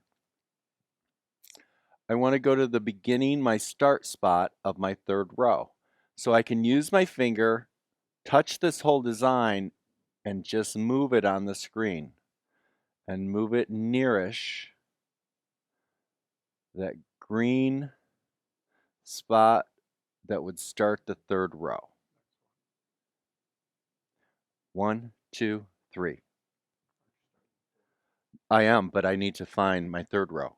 I need to line it up with my third row. So what Rich said, and this is where you might make a mistake. Don't you need your fourth row because that's where you're going to start? Yes, but you're not lined up yet. You need to line up to your previous row. I knew that. You knew that you were just helping out, and Helping out with the there you go. So I'm nearish that spot. I'm going to use my sliders here. Do you see this slider? See how it brings it down and up, down.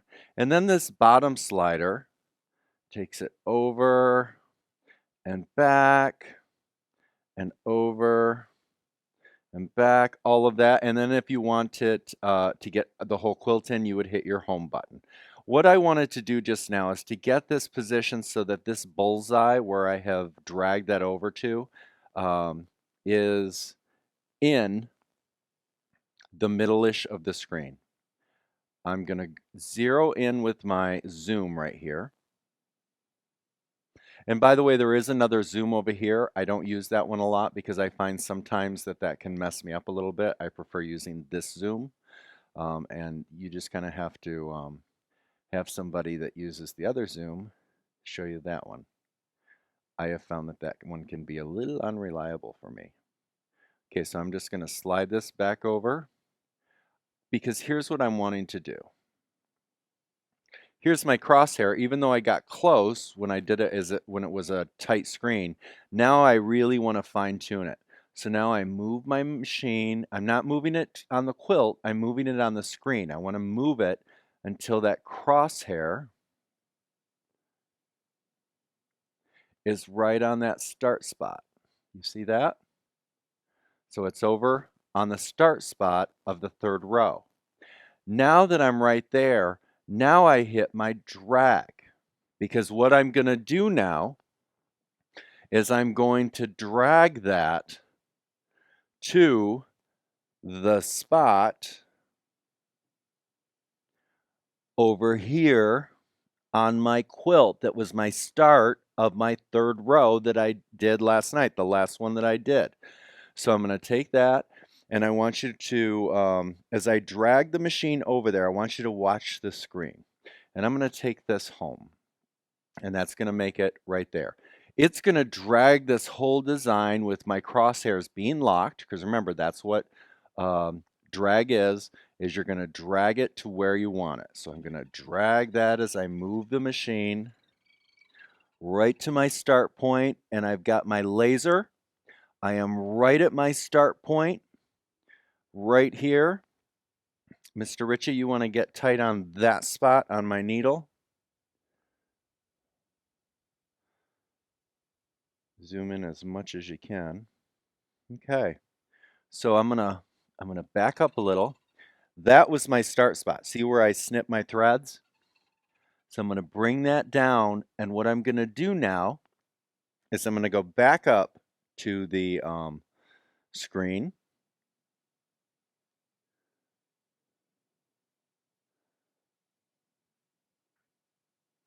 And I'm gonna hit drop, because now I need to drop my dragged design in place. So now what I did was, now I took my transparency, I put it right where it needed to be, boom, and I dropped it. Now it's locked together. So everything's good to go. And now I have just dropped that. Now, am I done? Am I ready to quilt? I could be. I could be done. You know, how big is your confidence? And I've done, probably done maybe 1,000, maybe 1,200 edge to edge with the Pro Stitcher. And most of the time, yeah, I could probably start this and be fine.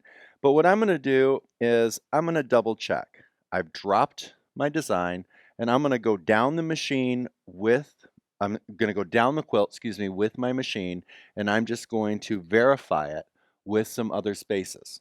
Okay, just to kind of make sure that everything kind of lines up. So I'm going to go ahead and I'm dropped. Remember, you want to make sure that you dropped it. And so you're not highlighted as green. I'm going to go down. And I'm actually going to go down to the other end and check the other end.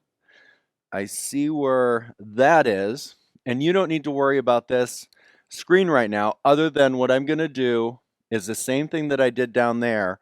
I am just going to scroll it up a little bit, over a little bit, to the middle, and then zoom it in because I want to see. When I say scroll up, I'm using those side sliders. And I want to see when that's zoomed in, yep, that matches perfect on that bubble right at the end. So that's on the dot with the laser dot. And then I'm going to go to the middle. And of course, I zoomed in, so now I'm going to hit home again. And I'm just going to check a few other places. And this is if you want to be neurotic about it, right? I mean, eventually, once I check over there, I'm pretty good. And again, after you do like 10 or 15 quilts, you're going to say, good, I'm lined up here, I'm good to go, just go. But for the first ones, just kind of double check and make sure everything's lined up. Okay, everything's lined up. Now I'm good to go. So now I'm going to come nearish where I began, or where I want to begin,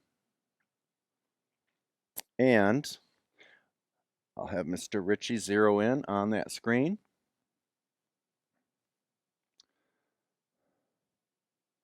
Because now we want to start quilting.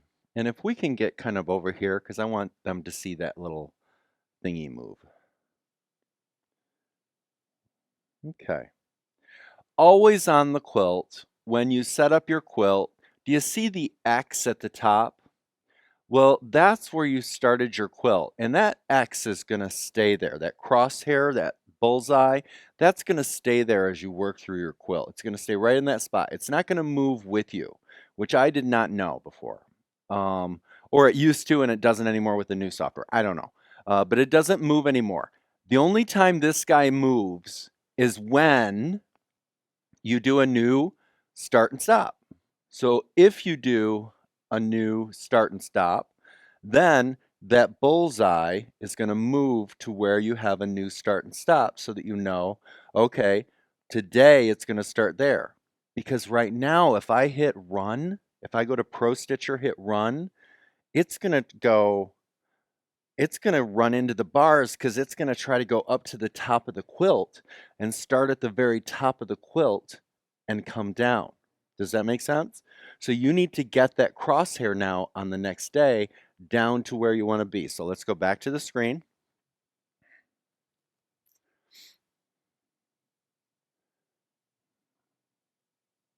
Okay. So now what I'm going to do, and I'm going to kind of, excuse me, Rich, I'm sorry. I'm going to go over to where it's nearish, where it's going to start here. So you can recenter. Okay, so I moved my machine nearish where it is. Where it's going to start. I'm going to go ahead and what I'm going to hit first is Pro Stitcher. Now, I'm on Pro Stitcher and because it's a new day, Quilt is already engaged. Now, if I had broke thread and I needed to go back and do something, that would not be engaged and I'd have to hit that in just a second.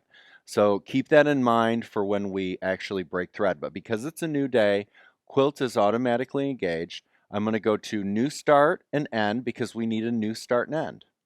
I push that, and now this guy comes up on the side. Two things you can do.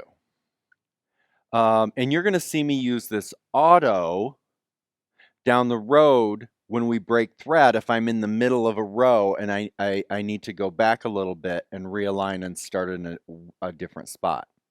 We're not going to use auto right now.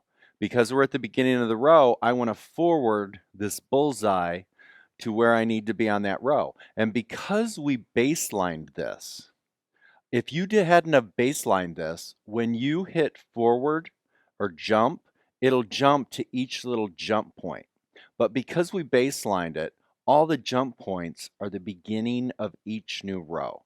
So I'm going to move to the fourth row because that's where we want to be. So this spot right here on the screen, and Mr. Ritchie, that's kind of down in the bottom of the screen. Can we kind of go out so that they can see the full screen? There we go. Instead of using these micros, boom, boom, boom, boom, which is going to take us down this way, we're going to go down here where it says jumps on the, where it says start, jumps down at the bottom in its own little box, and it's the left side jumps. And the down arrow is forward. So I'm going to push that, and every time I push that, that bullseye is going to go down a row. Push, and it went down a row. Now, Mr. Ritchie, will you zero in on that? And I'm going to show them that every time I hit that jump, it's going to go down a row. Push. And that's the third row. That's the last one we did yesterday. Push. Now I'm on the fourth row. That's where we want to start today. So that is where we're going to start. Now, my machine isn't perfectly in that spot yet. But remember, at this point, it's going to go there on its own. But I just changed my start position. What just happened? My run is now grayed out. That means I didn't start at the beginning of the quilt. That means now quilt being highlighted and ready to go is gone. So now I have to push quilt. And then that'll bring back your run to green and ready to run. So now I'm going to grab a hold of my thread. I'm going to hit run and make sure my needle is up. It's going to give me this warning. My needle is up. I'm going to hit proceed. It's going to go to where it needs to start. It's going to pull up my thread. I'm going to grab my bobbin and let me run down and grab my snips. My favorite Karen K. Buckley's. All right, I've got that. So now I can hit resume. As I hold both threads, my bobbin and my top, it's going to take my 7 lock stitches. It's going to start quilting. It's going to come to a stop. And now I trim my tail. And now I can hit resume. And now what's going to happen is it is going to go ahead and it's going to quilt that row just like before. So it's a new day. We started again. Everything's in line. So now everything is going to continue just like things hadn't happened. Now, I did not check my bobbin. So I'm hoping that we might run out of bobbin in this row. If we don't run out of bobbin in this row, then on the next row, I'm going to make sure we run out of bobbin, and I'm going to show you how I line everything up when we run out of bobbin. All right? Hey, Jamie, as the row starts, do you kind of check to make sure they're matching? Yeah, and that's the other thing. I'm sorry. So just to also, because this is a new row and we relined everything up, I do keep an eye on it for about the first foot or two.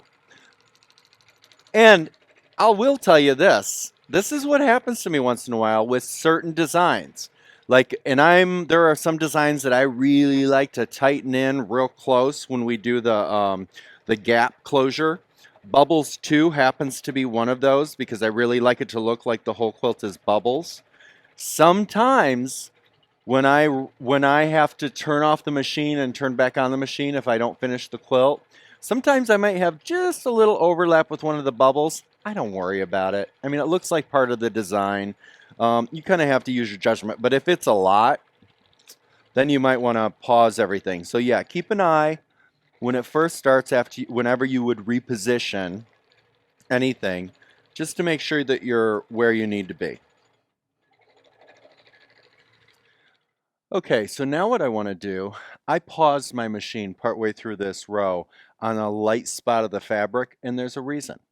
I don't think I'm going to run out of bobbin, but I want to run out of bobbin, or I want to simulate a thread break. So I'm going to go ahead and I'm going to hit resume to restart it, and I'm going to snip my thread and pretend we either ran out of bobbin or we had a thread break, and I will show you how I handle it at that point. So I'm going to hit resume.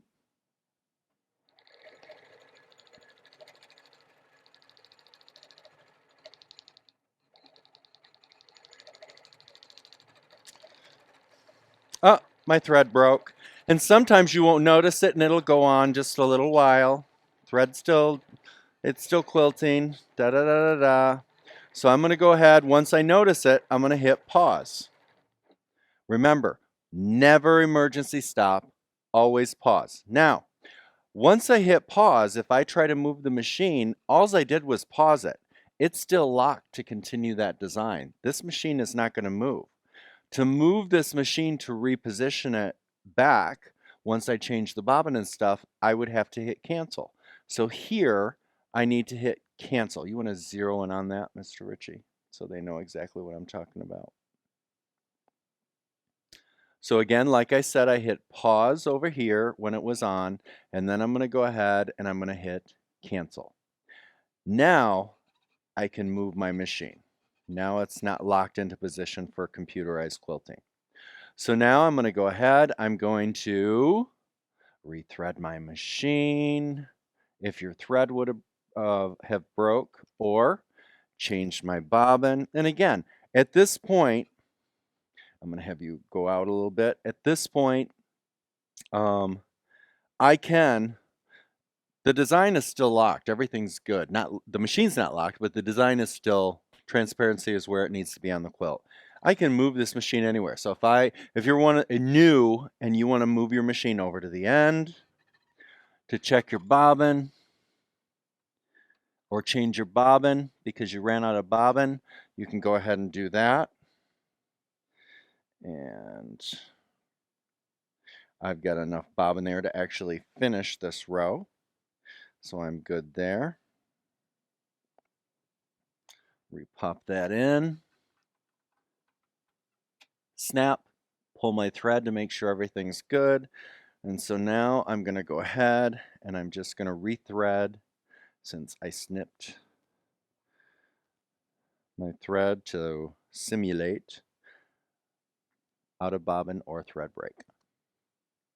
Now, and this is where people panic. It's like, oh my gosh, I broke thread. Or it's like you don't even notice it because you were busy doing other things, until it's like sometimes, and yes, it does happen to me sometimes. Sometimes it'll break like about 2 feet in on a king size quilt, and I'll be working on a couple other quilts and I won't catch it until the row ends. So, there you go. Or on Facebook, there you go. Okay, that's enough of that. So you can still go back and hook on, thread that needle.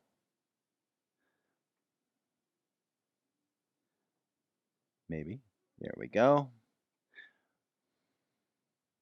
All right. Pull. Okay, so now I've got enough thread there. So now I'm going to go back to where my thread broke. I see it broke right here. So what a lot of people will do, And let's zero in on this spot if we can, Mr. Ritchie.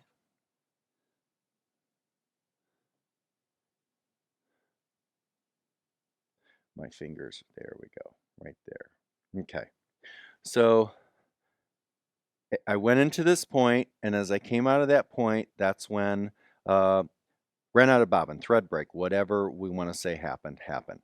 So what I like to do is I know that I'm going to start, I want to restart back here at a point. I don't want to start really on a swoop unless it's a design that there's a swoop on, and then you just try to find, go back far enough where you can find a darker part of thread where the thread's going to match. Now, usually it's not going to be that obvious because you've not shifted anything, and this machine is pretty good about almost quilting exactly on that line. What a lot of people will tell you to do is to take out the stitches to that point, that last point. I don't do that because when I go back to this point and lock my stitches, I want it to quilt over some of the remaining quilting to keep everything locked so that the under stitching never comes out. So I'm just simply going to snip. Clean that up just a little bit. Snip. There we go. Okay. So that's done. So now what I'm going to do is I am going to go ahead and actually take me back down there. I'm not ready to leave there yet. Okay, I am going to move my machine to the point that I want to start again. I don't want to start where it broke. I want to go back to the point before where it broke. So I'm going to go back to the point where it, just before it broke, and actually I'm going to go back just a little further. I am going to have my little laser right down on the stitches, right down there. Now we can go up to the screen. So I have now gone ahead, and what I did was I have located where I want to start with my machine. Now I go up to the screen. I have my laser pointing right where I want to begin. So now what I do is I go up here to Pro Stitcher. So if we want to lock onto the screen. And make sure you're not leaning on the bars. And yes, you want to make sure you're not leaning on the bars so that you're out of position. Let me double check my position. Everything's good. Okay, and so what I'm going to hit is I'm going to hit Pro Stitcher. I'm going to get a new start and end because I need a new start. So I hit New Start and End. Now, again, some people will say you can use your arrows and micro go to this spot. That's going to be a nightmare. I don't do that. I go right to auto. That's how I do it. And I'll hit auto. And auto, if you look up here and you want to go real tight on that screen, do you see how it removed everything I just quilted on that row where it was highlighted that I had quilted it? And really squeeze in there tight. And do you see my new start and stop? My new start and stop is right on the spot where my laser light is down there on. So that means I am ready to go. And notice that what I hit was auto. So let's go out a little bit. So the next thing, which doesn't really it won't make sense to you right away, but the next thing I want to do is now I want to hit auto again, because otherwise that's going to be the starting point that it's going to want to go to every time. So I hit auto again, and all that means is that it's going to start there right now, but then as I finish, after I finish this row and advance my quilt, then it will just continue on just like normal. Okay, so remember, you hit auto just like I showed you the first time to get my bullseye there, and then I hit auto again so that it de-highlights. Okay, so now I'm going to go ahead. I am going to hold my thread. I am going to go up here. Now remember, what just happened here is this. My run button is no longer highlighted. I can push it and nothing's happening. I have to now, because I'm in the midst of the quilt, I have to go up here and hit the quilt button up here at the top. You hit quilt, and do you see how quilt highlighted in green? You can see the green right there. And now my run is now highlighted in green again. So now I can go ahead and I can hit run. Now it says, make sure your needle's up, Jamie. Don't rip my quilt. And now it says, proceed after I check to make sure the needle is up. Takes a stitch, moves away, grab my bobbin, and also I'm going to go ahead and pull my top thread back through the foot where it needs to be, and then I'm going to hit resume. Let's zero in on that, Mr. Ritchie. That's right. Okay, so now it's going to quilt a little bit. It's going to come to a pause. I'm going to trim the tail, and as you can see with this camera, you can see it went right over almost exactly the line that it had sewn before. So everything is nice and locked. I'm going to hit resume.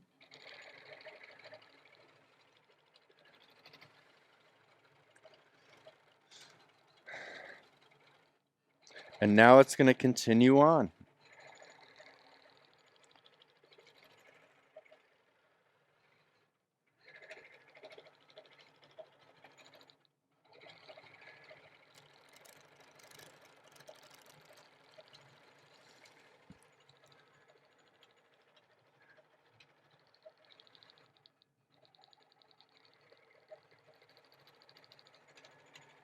Check, make sure everything's lined up as it goes. Everything's perfect. And that is how you handle it when you run out of bobbin. Well, I'm sorry. One of the ways you can handle it when you run out of bobbin or you break thread. You back it up. Very easy to line up. And I've owned 3 other computer systems and none of them are that easy to do this. And there you go. You know, also, let me say this. Every once in a blue moon, something will happen, and you'll get a motor error. Remember, this is a Windows-based computer, right? So things are going to happen once in a blue moon, and you may get a motor error for no reason, and you've lost your positioning. Remember, at a little bit ago, when we first started the day, how we repositioned and got everything lined up. You can do that the same way. So when something's going on, just do yourself a favor. Um, it's only 3 minutes to reline everything up. Shut your computer down, shut your machine off, and remember to go ahead and hit your trip light in the back to turn off your carriage, turn it back on, your surge suppressor. And then start over just like it were a new day, reline everything up, and then go from there. You know, never panic. Everything is salvageable. You got to remember that with these machines. I know they can be intimidating until you get the muscle memory, and I am the least tech person that there could possibly be. Aside from shopping online and doing Facebook, I'm pretty much dead in the water. But I've done my edge to edge with the Pro Stitcher enough to know how to fix everything that comes up. And when I don't, I just give Mr. Ritchie a call. So keep that in mind. There's nothing we can't handle. So this is going to finish this row. And then I'm going to go ahead and I'm going to show you one more time how I roll the quilt, how I do my drag and drop, and go from there. And then I'm just going to finish the quilt.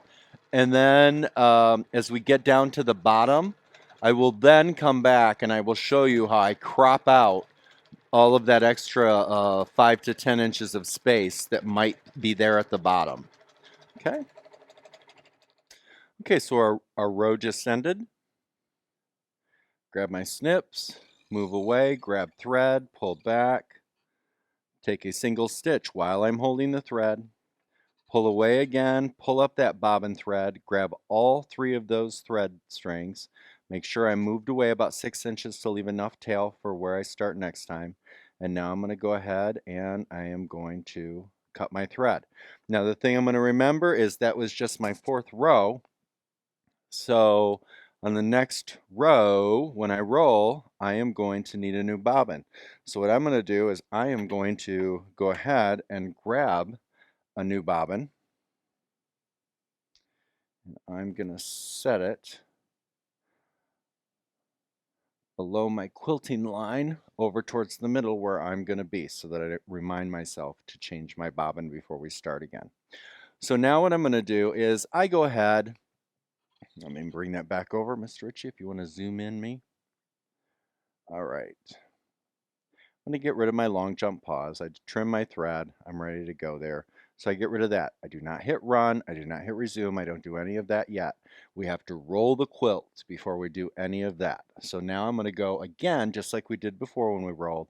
I'm going to go over towards the middle of the quilt and drop my needle at the bottom spot of the next design.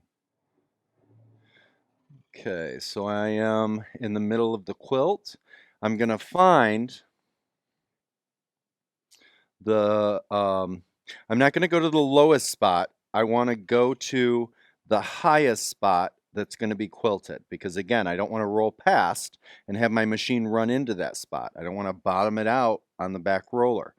So I go to the highest spot where it would be quilting.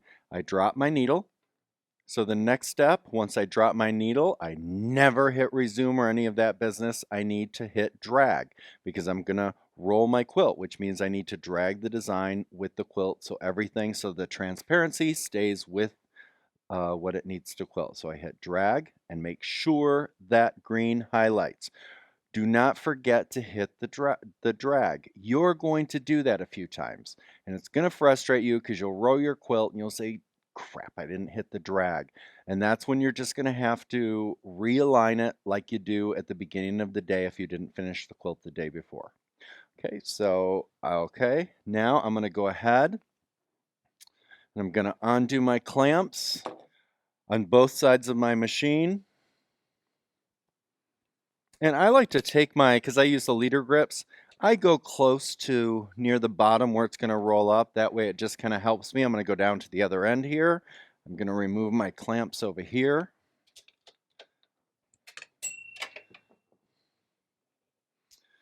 Okay, my needle is down. I tend to double check just out of muscle memory.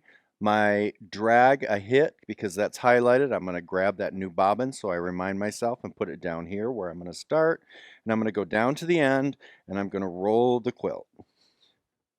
And again, what I'm going to do is I'm going to have Mr. Ritchie go in and have you look at the screen and watch it while I roll the quilt. So as I'm rolling the quilt, it's going to hold the design. Okay, so I'm going to release my belly bar clamps, those 3. There we go. Sorry, I reach around all the camera equipment. All right, now I'm going to go ahead. I'm going to roll the quilt, and if you want to zoom in on that screen, Mr. Ritchie, and watch the quilt best you can. Okay, so now we're going to roll. Roll, the machine is moving, needle is down. I'm going to bring it to, again, about 2 inches away from hitting the back bar because I like to leave just a little leeway. And now that's there. I'm going to go ahead and I'm going to tighten my backing bar and clamp that. And after I do that, I'm going to walk down to the end of the machine. And when you're by yourself, I'm just going to grab that, put that up in the cradle. I'm going to come back over here, pull that out, and gently set it in the cradle. I want to make sure not to pull anything so that doesn't fall down and rip my quilt.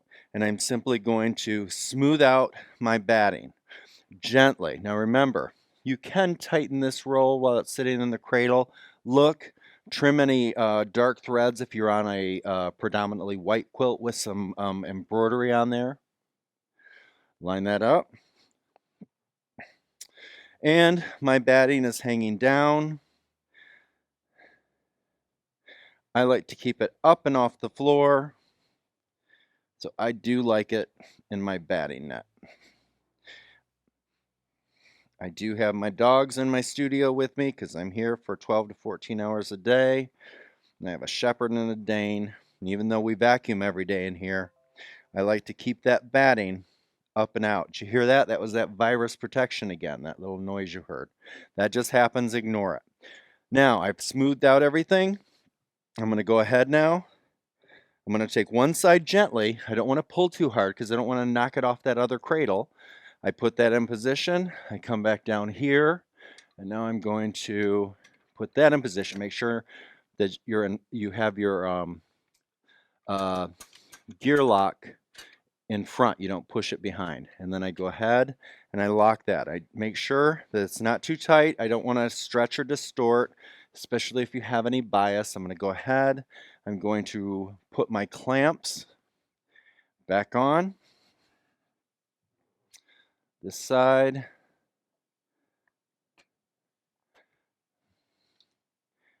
Clamp.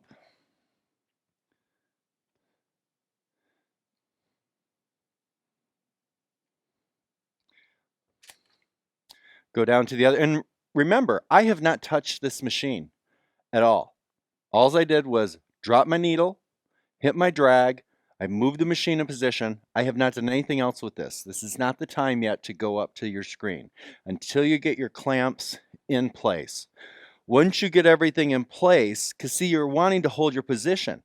If I went ahead and hit my drop at this point, what can happen is that if I move this quilter distorted in any way, I've lost my position, and it could be as much as a half an inch to an inch, and something could overlap with something else design-wise. Especially if you have those rows tight together. So I'm going to go ahead, lock that. Everything looks good. I always check my bottom. Yep, looks good. No hammocking, none of that. Now I'm over here. Now I go ahead and I'm going to have Rich bring the camera over, and I'll show you how I do it again next.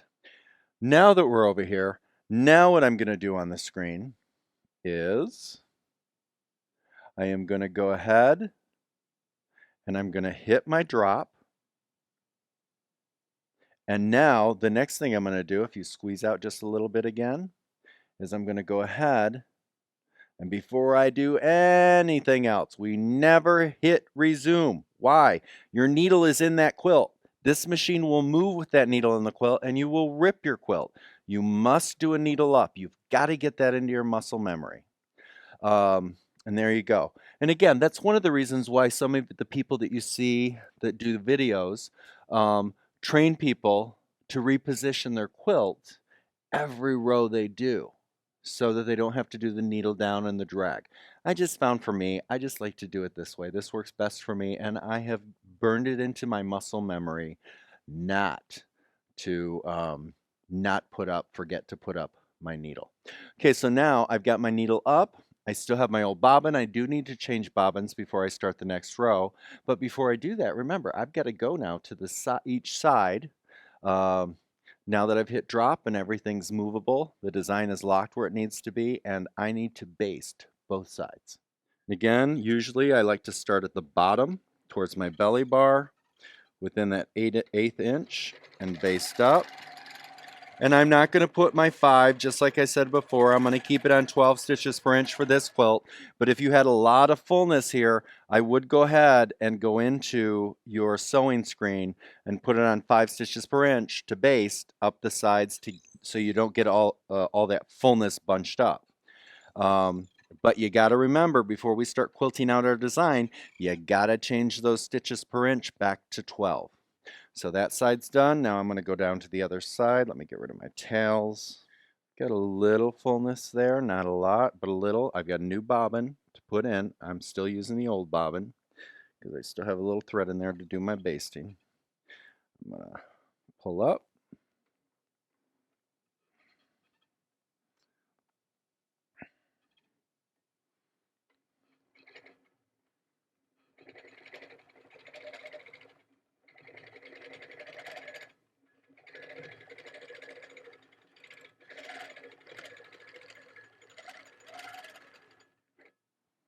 There. We're good to go. Pull away. Down, up, pull away. Pull up my bobbin thread, cut, and now I need a new bobbin.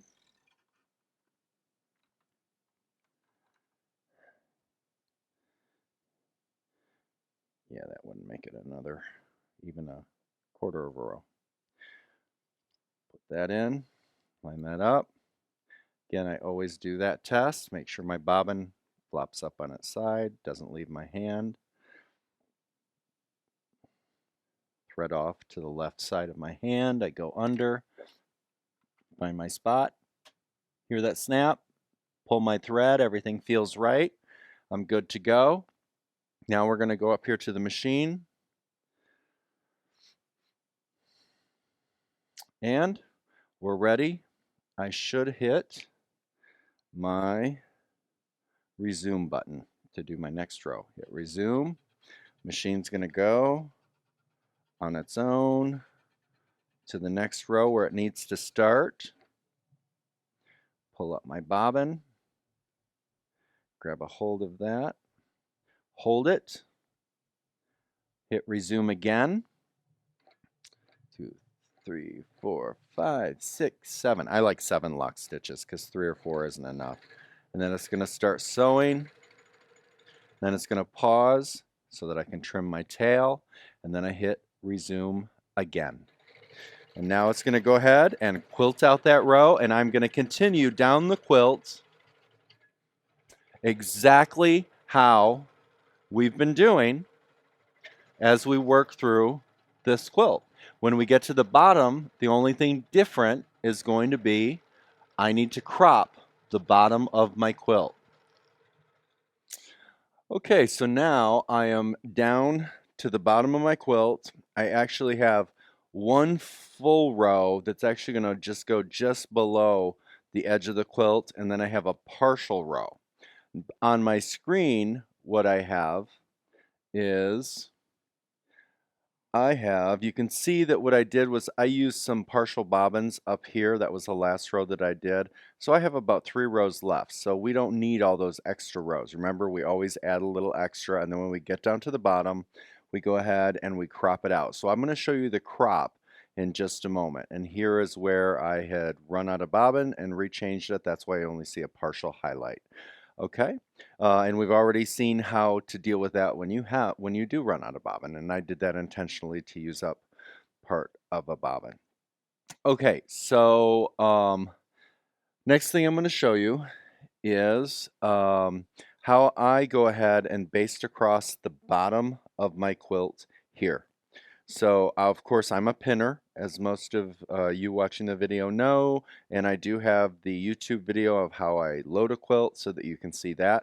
I'm not a grip person other than on the sides of my quilt. When it comes to loading a quilt, I pin everything. So, this is pinned on. I'm down to the bottom. I've rolled my quilt, and now what I'm going to do is I'm going to come down here, pick up my thread,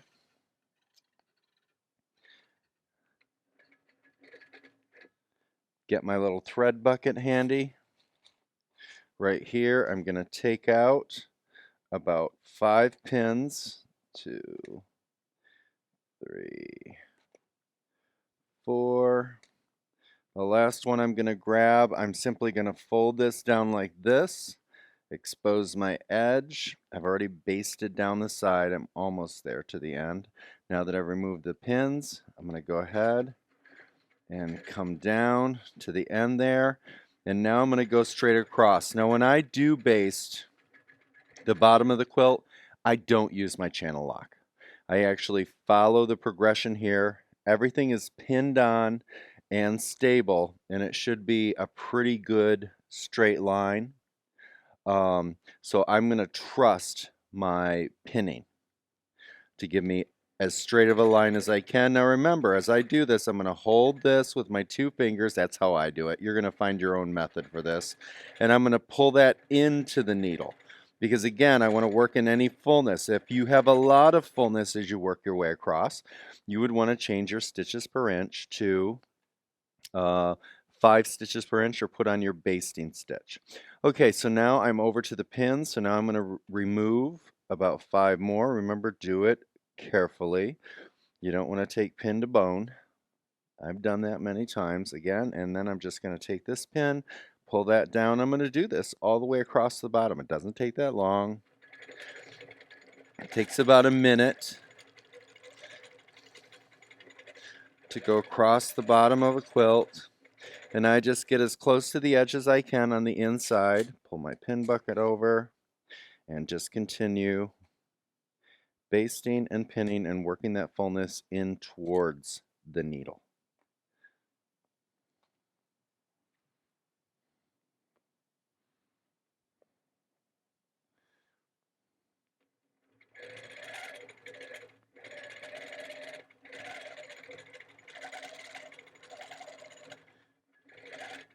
And see, if I were to remove all of the pins, then I would have some fullness issues possibly. But with the pins in, what I find is even if there was a bit of fullness issues, I'm only working with a little bit of fullness at a time. So I'm only working with 4 or 5 pins of potential fullness. This quilt doesn't have a lot of fullness in it, but some quilts do. And obviously, the more fullness, the less pins you remove as you work your way along.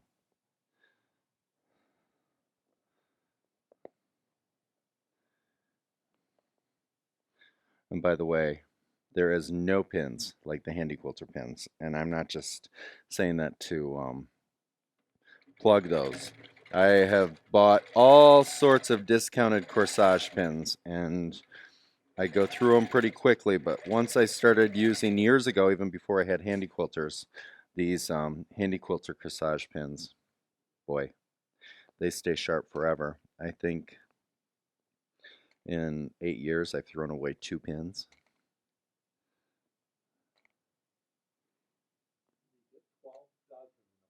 Yeah, you get 12 dozen in a box. It's a good deal. And if you've recently purchased a machine from us, your special discount will apply. And they're not that expensive to start with. What are they, about 10 bucks ish? Less than 10.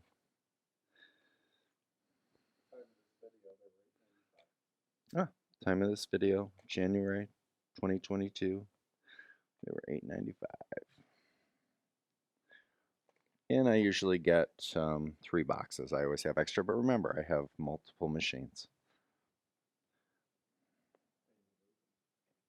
And people could take them, actually.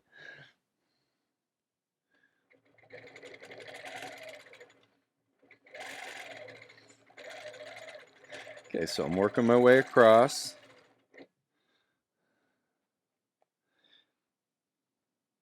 So you get the point with this. We're going to work our way all the way down towards the end.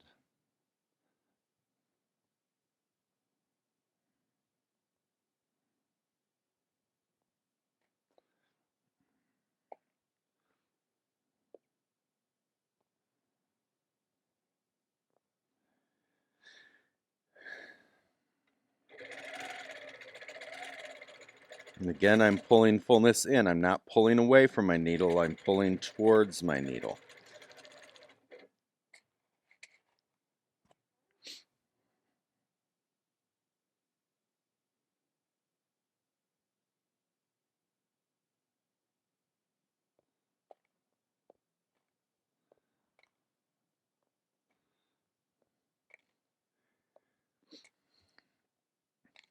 Now, once we finish basting the bottom of this quilt, then what we'll do is we'll go up to the screen and I'm going to show you how I crop out the bottom of a quilt so that I can save that bottom of the quilt fabric. And actually on this quilt, she didn't leave me a lot of extra on the backing. So it's important that I crop it out and not do a complete row down past the edge.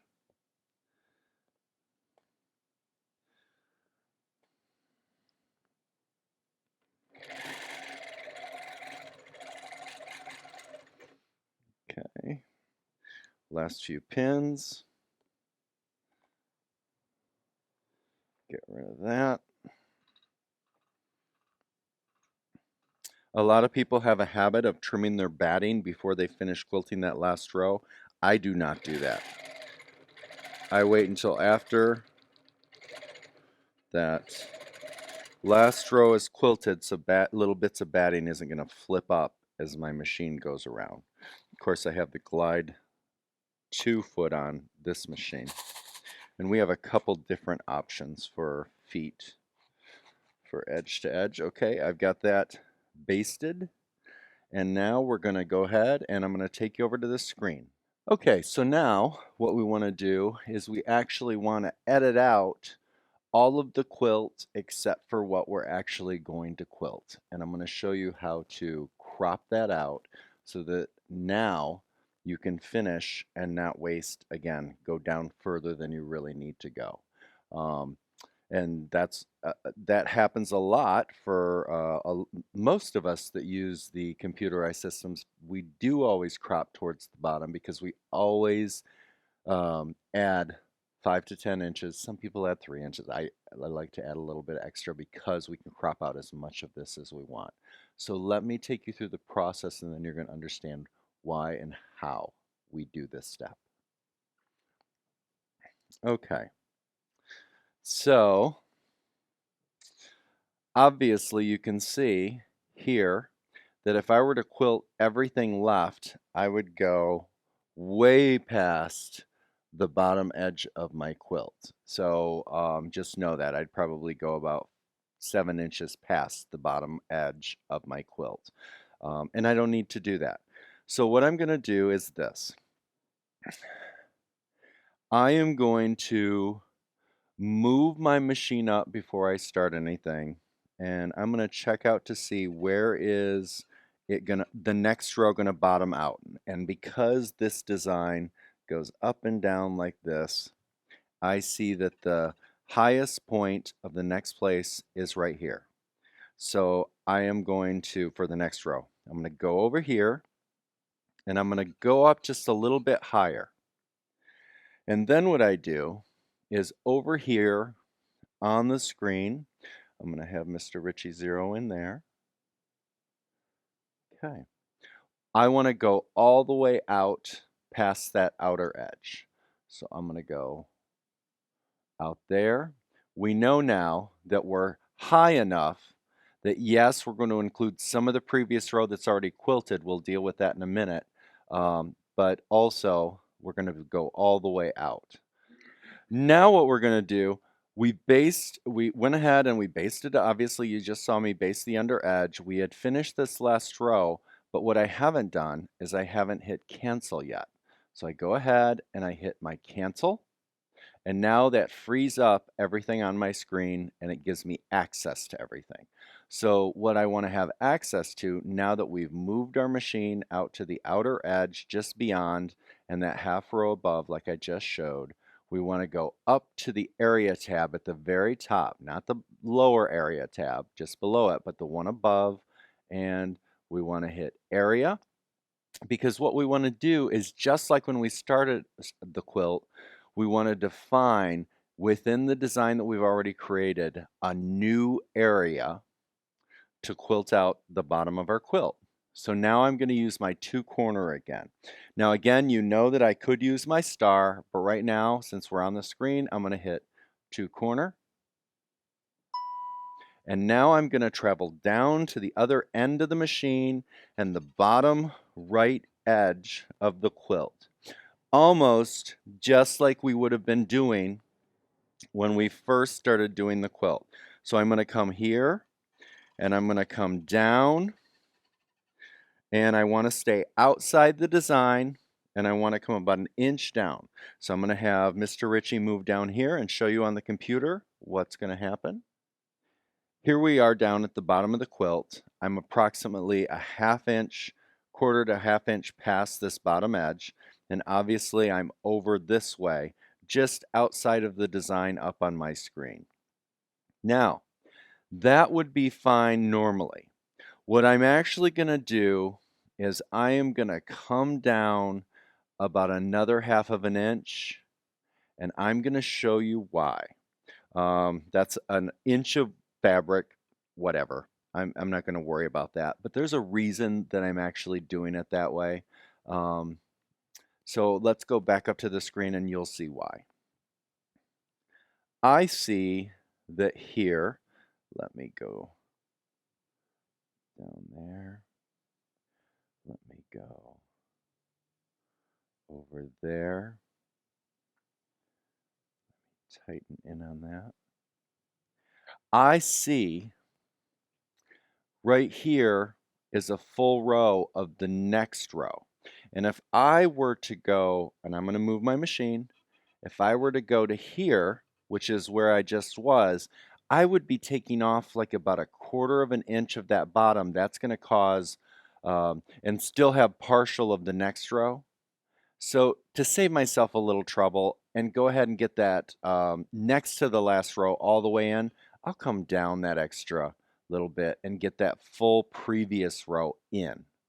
And it's just going to save me a little bit of time. You can go ahead and not do that, but I like to do that just because, like I said, it's a 1/2 an inch of fabric. Okay, so now let me go ahead, let me zoom back out, go over, let me get our whole quilt in. Okay. So now remember we did our one of the 2-point. We're down in that corner. Now I'm going to hit 2 corner again. Boom. And it just put, I'm going to have you zero in there. It just put that pink box around the area that I just defined. So now we've defined the area left that we need to quilt on this quilt.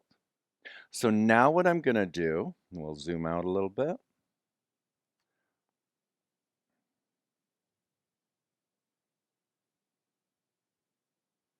Is I'm going to go ahead, I'm going to go to modify,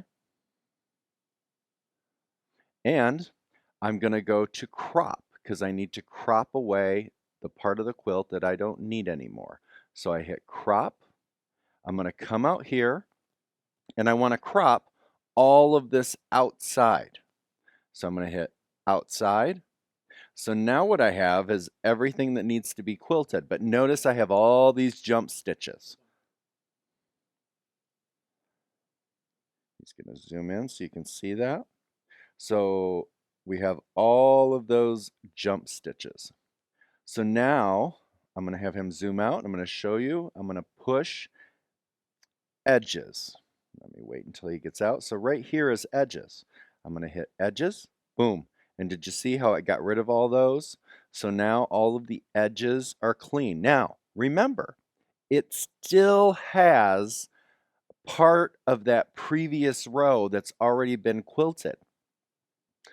But we now have the rest that needs to be quilted. When we do this, if I were to hit Pro Stitcher, let's see the whole screen.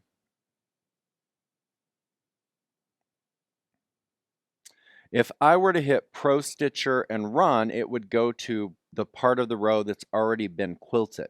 So we're not going to do that. We're actually going to do a new start and stop and move forward. But I want to show you something for the next step. The next step you always want to do, even though you don't want to have the confidence that something weird isn't going to happen. Number one, I just finished this design. I want to baseline it. You must always, always, always, always, always, always baseline this. So I'm going to go ahead. I'm going to baseline.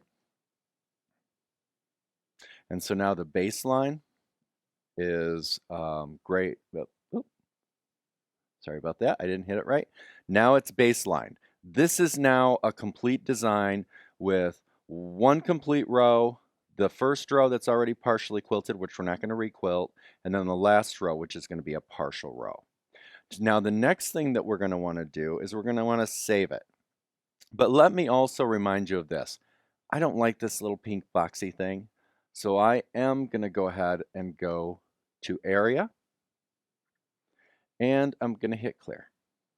And now it got rid of the pink box. Again, I used to keep the pink box there all the time and it was distracting. And I know for beginners, it throws them off in case it moves or shifts.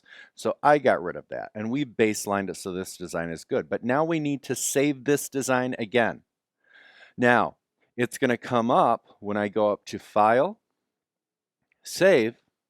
It's going to come up and I want to save my workspace as the design that was before the crop. So I want to go ahead and I want to add um, a letter, and I'll just do A, and I'll hit save.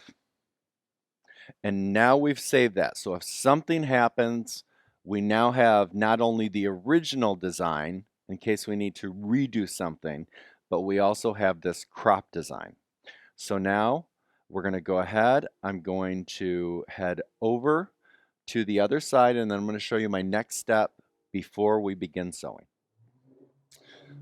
Okay, so I'm going to come down to the edge. Let me get that in position-ish. Okay, there we go. That's the startish of our next row near. I'm going to have Mr. Ritchie zero in on that screen. I'm going to also go ahead and hit my home here at the bottom just to recenter it. Now, remember what I said. Where that target is where it would start right now when I go to Pro Stitcher and hit run, but I don't want it to start there. I don't want to re-quilt that partial row that's already quilted. So obviously what I need to do is, and where that bullseye is where it would normally start. So what I need to do is to bring it down to the next row where it needs to quilt. So that's a new start and end. So to do that, I'm going to go ahead and I'm going to go right up here to Pro Stitcher. I'm going to push Pro Stitcher. Then I'm going to go over here to New Start and End. And then I'm going to go over here to the side. I'm not going to hit Auto. You never want to hit Auto. And you might think, but I'm on the bullseye. Can't I just hit Auto? Don't do that. Each row, once you baseline this, is easier and it's better to do that because if you're off that start, that can throw you off. Because remember, we're cropped on the side there as well. So now I'm going to go ahead and I'm going to come over here and I'm going to go down to the bottom left jumps screen right here. And I'm going to hit down. Not the down up in this part, but the down below. Down up in that part's fine tuning. That's the fine tuning one, and we don't use that for this. Now, look over. Did you see that jump? If you need to rewind that video a little bit, it moved from the top starting point down to the next row starting point. So now I know that it's going to start there. But we just changed, if you want to enlarge that a little bit, Mr. Ritchie, we did just change the start and stop. So what happened was the run was green, and then it grayed because now we need to go back up here and hit quilt. Okay, so now we're back to quilt. Our gear is engaged. We're nice and orange. We've got our orange crosshair. We're nearish where we're going to start. New bobbin. And I just put in a new bobbin, so we're good to go. And I'm going to hit run. And that's going to, and now it says make sure my needle is up. I hit proceed because my needle is up. It's going to pull up my bobbin thread. I'm going to pull away, pull up all the bobbin thread, and hold this. Now, again, we want to make sure, and I've been to a few of your houses when you're doing this, and some of you just let it go ahead and start without grabbing that bobbin. Hold that bobbin for this next step, otherwise you're going to get a rat's nest underneath. And then I'm going to hit resume.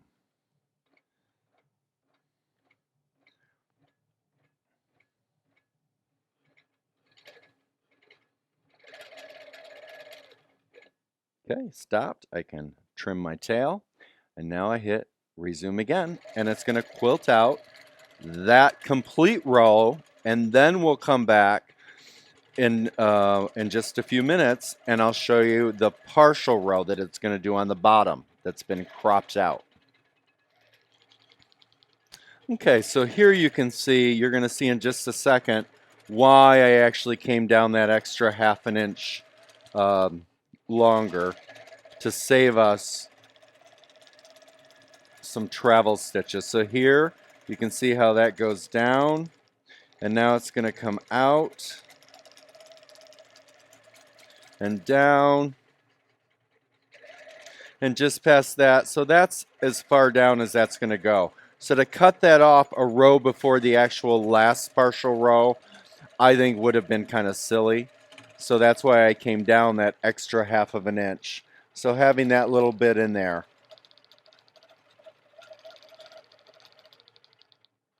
save the brain of the computer from having to think about 2 rows partial rather than 1. You know, that's just my thought to this. Okay, so I just finished this row, so I'm going to go ahead, pull away, snip. Now I'm going to come all the way down to the other end, and we're going to complete our last partial row. So the cropped portion will be next. So now again, I go ahead here on the screen.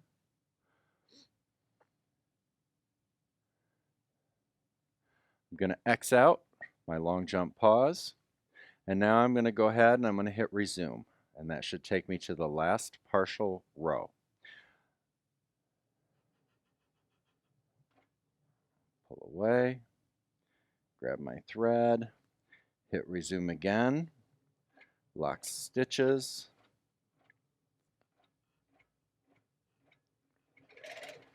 It'll quilt a little bit, my 3 inches, and then it will say trim my tail. My tail is trimmed. Resume, and now it's going to do the partial row, and because we did edges, it'll go ahead and it'll sew instead of jump. So it'll square it off here at the bottom.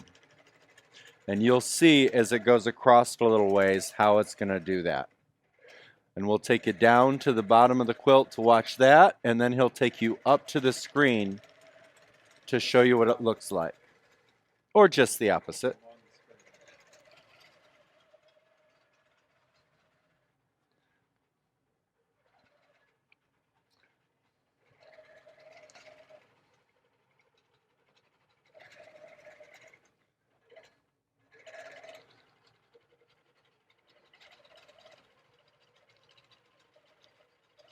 And it's important to know edges don't always clip everything together.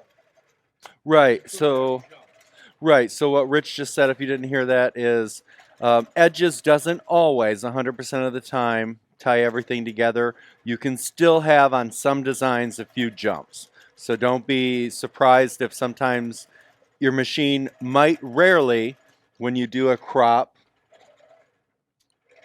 what it'll do is it'll come to a stop and then you'll have to hit that resume again. It's pretty rare that it does that. It's very few designs, but once in a blue moon, I'll run across the design, or the way that I cropped it is just so that the software and that just kind of met, and it's like, oh, okay, this is what we're going to do instead. So it's pretty rare, but just know that that's that.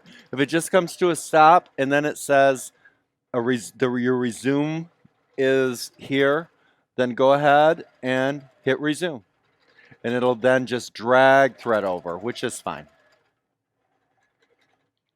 Okay, so you can see now that we're almost right at the end of that partial row. And down on the quilt, you see it finishing up.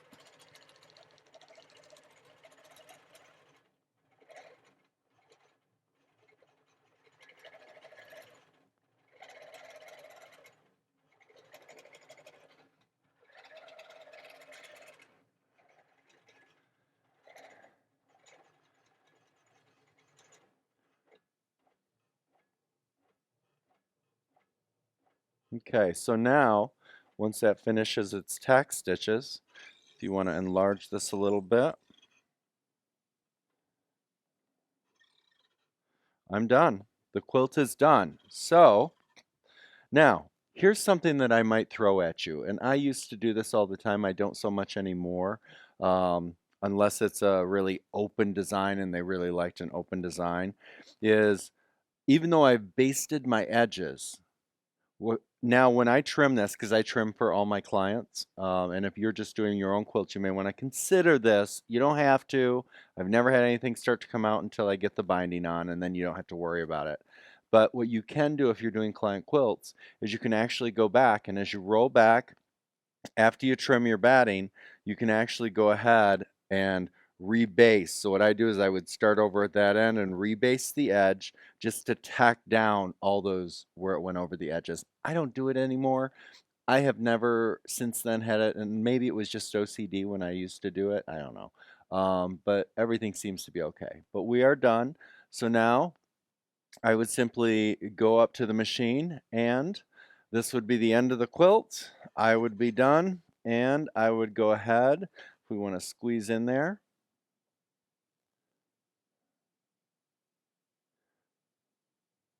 and before I would start, if I were going to load another quilt, let's say it was the middle of the day and I wanted to do a second quilt, then what I would do is I would simply hit File,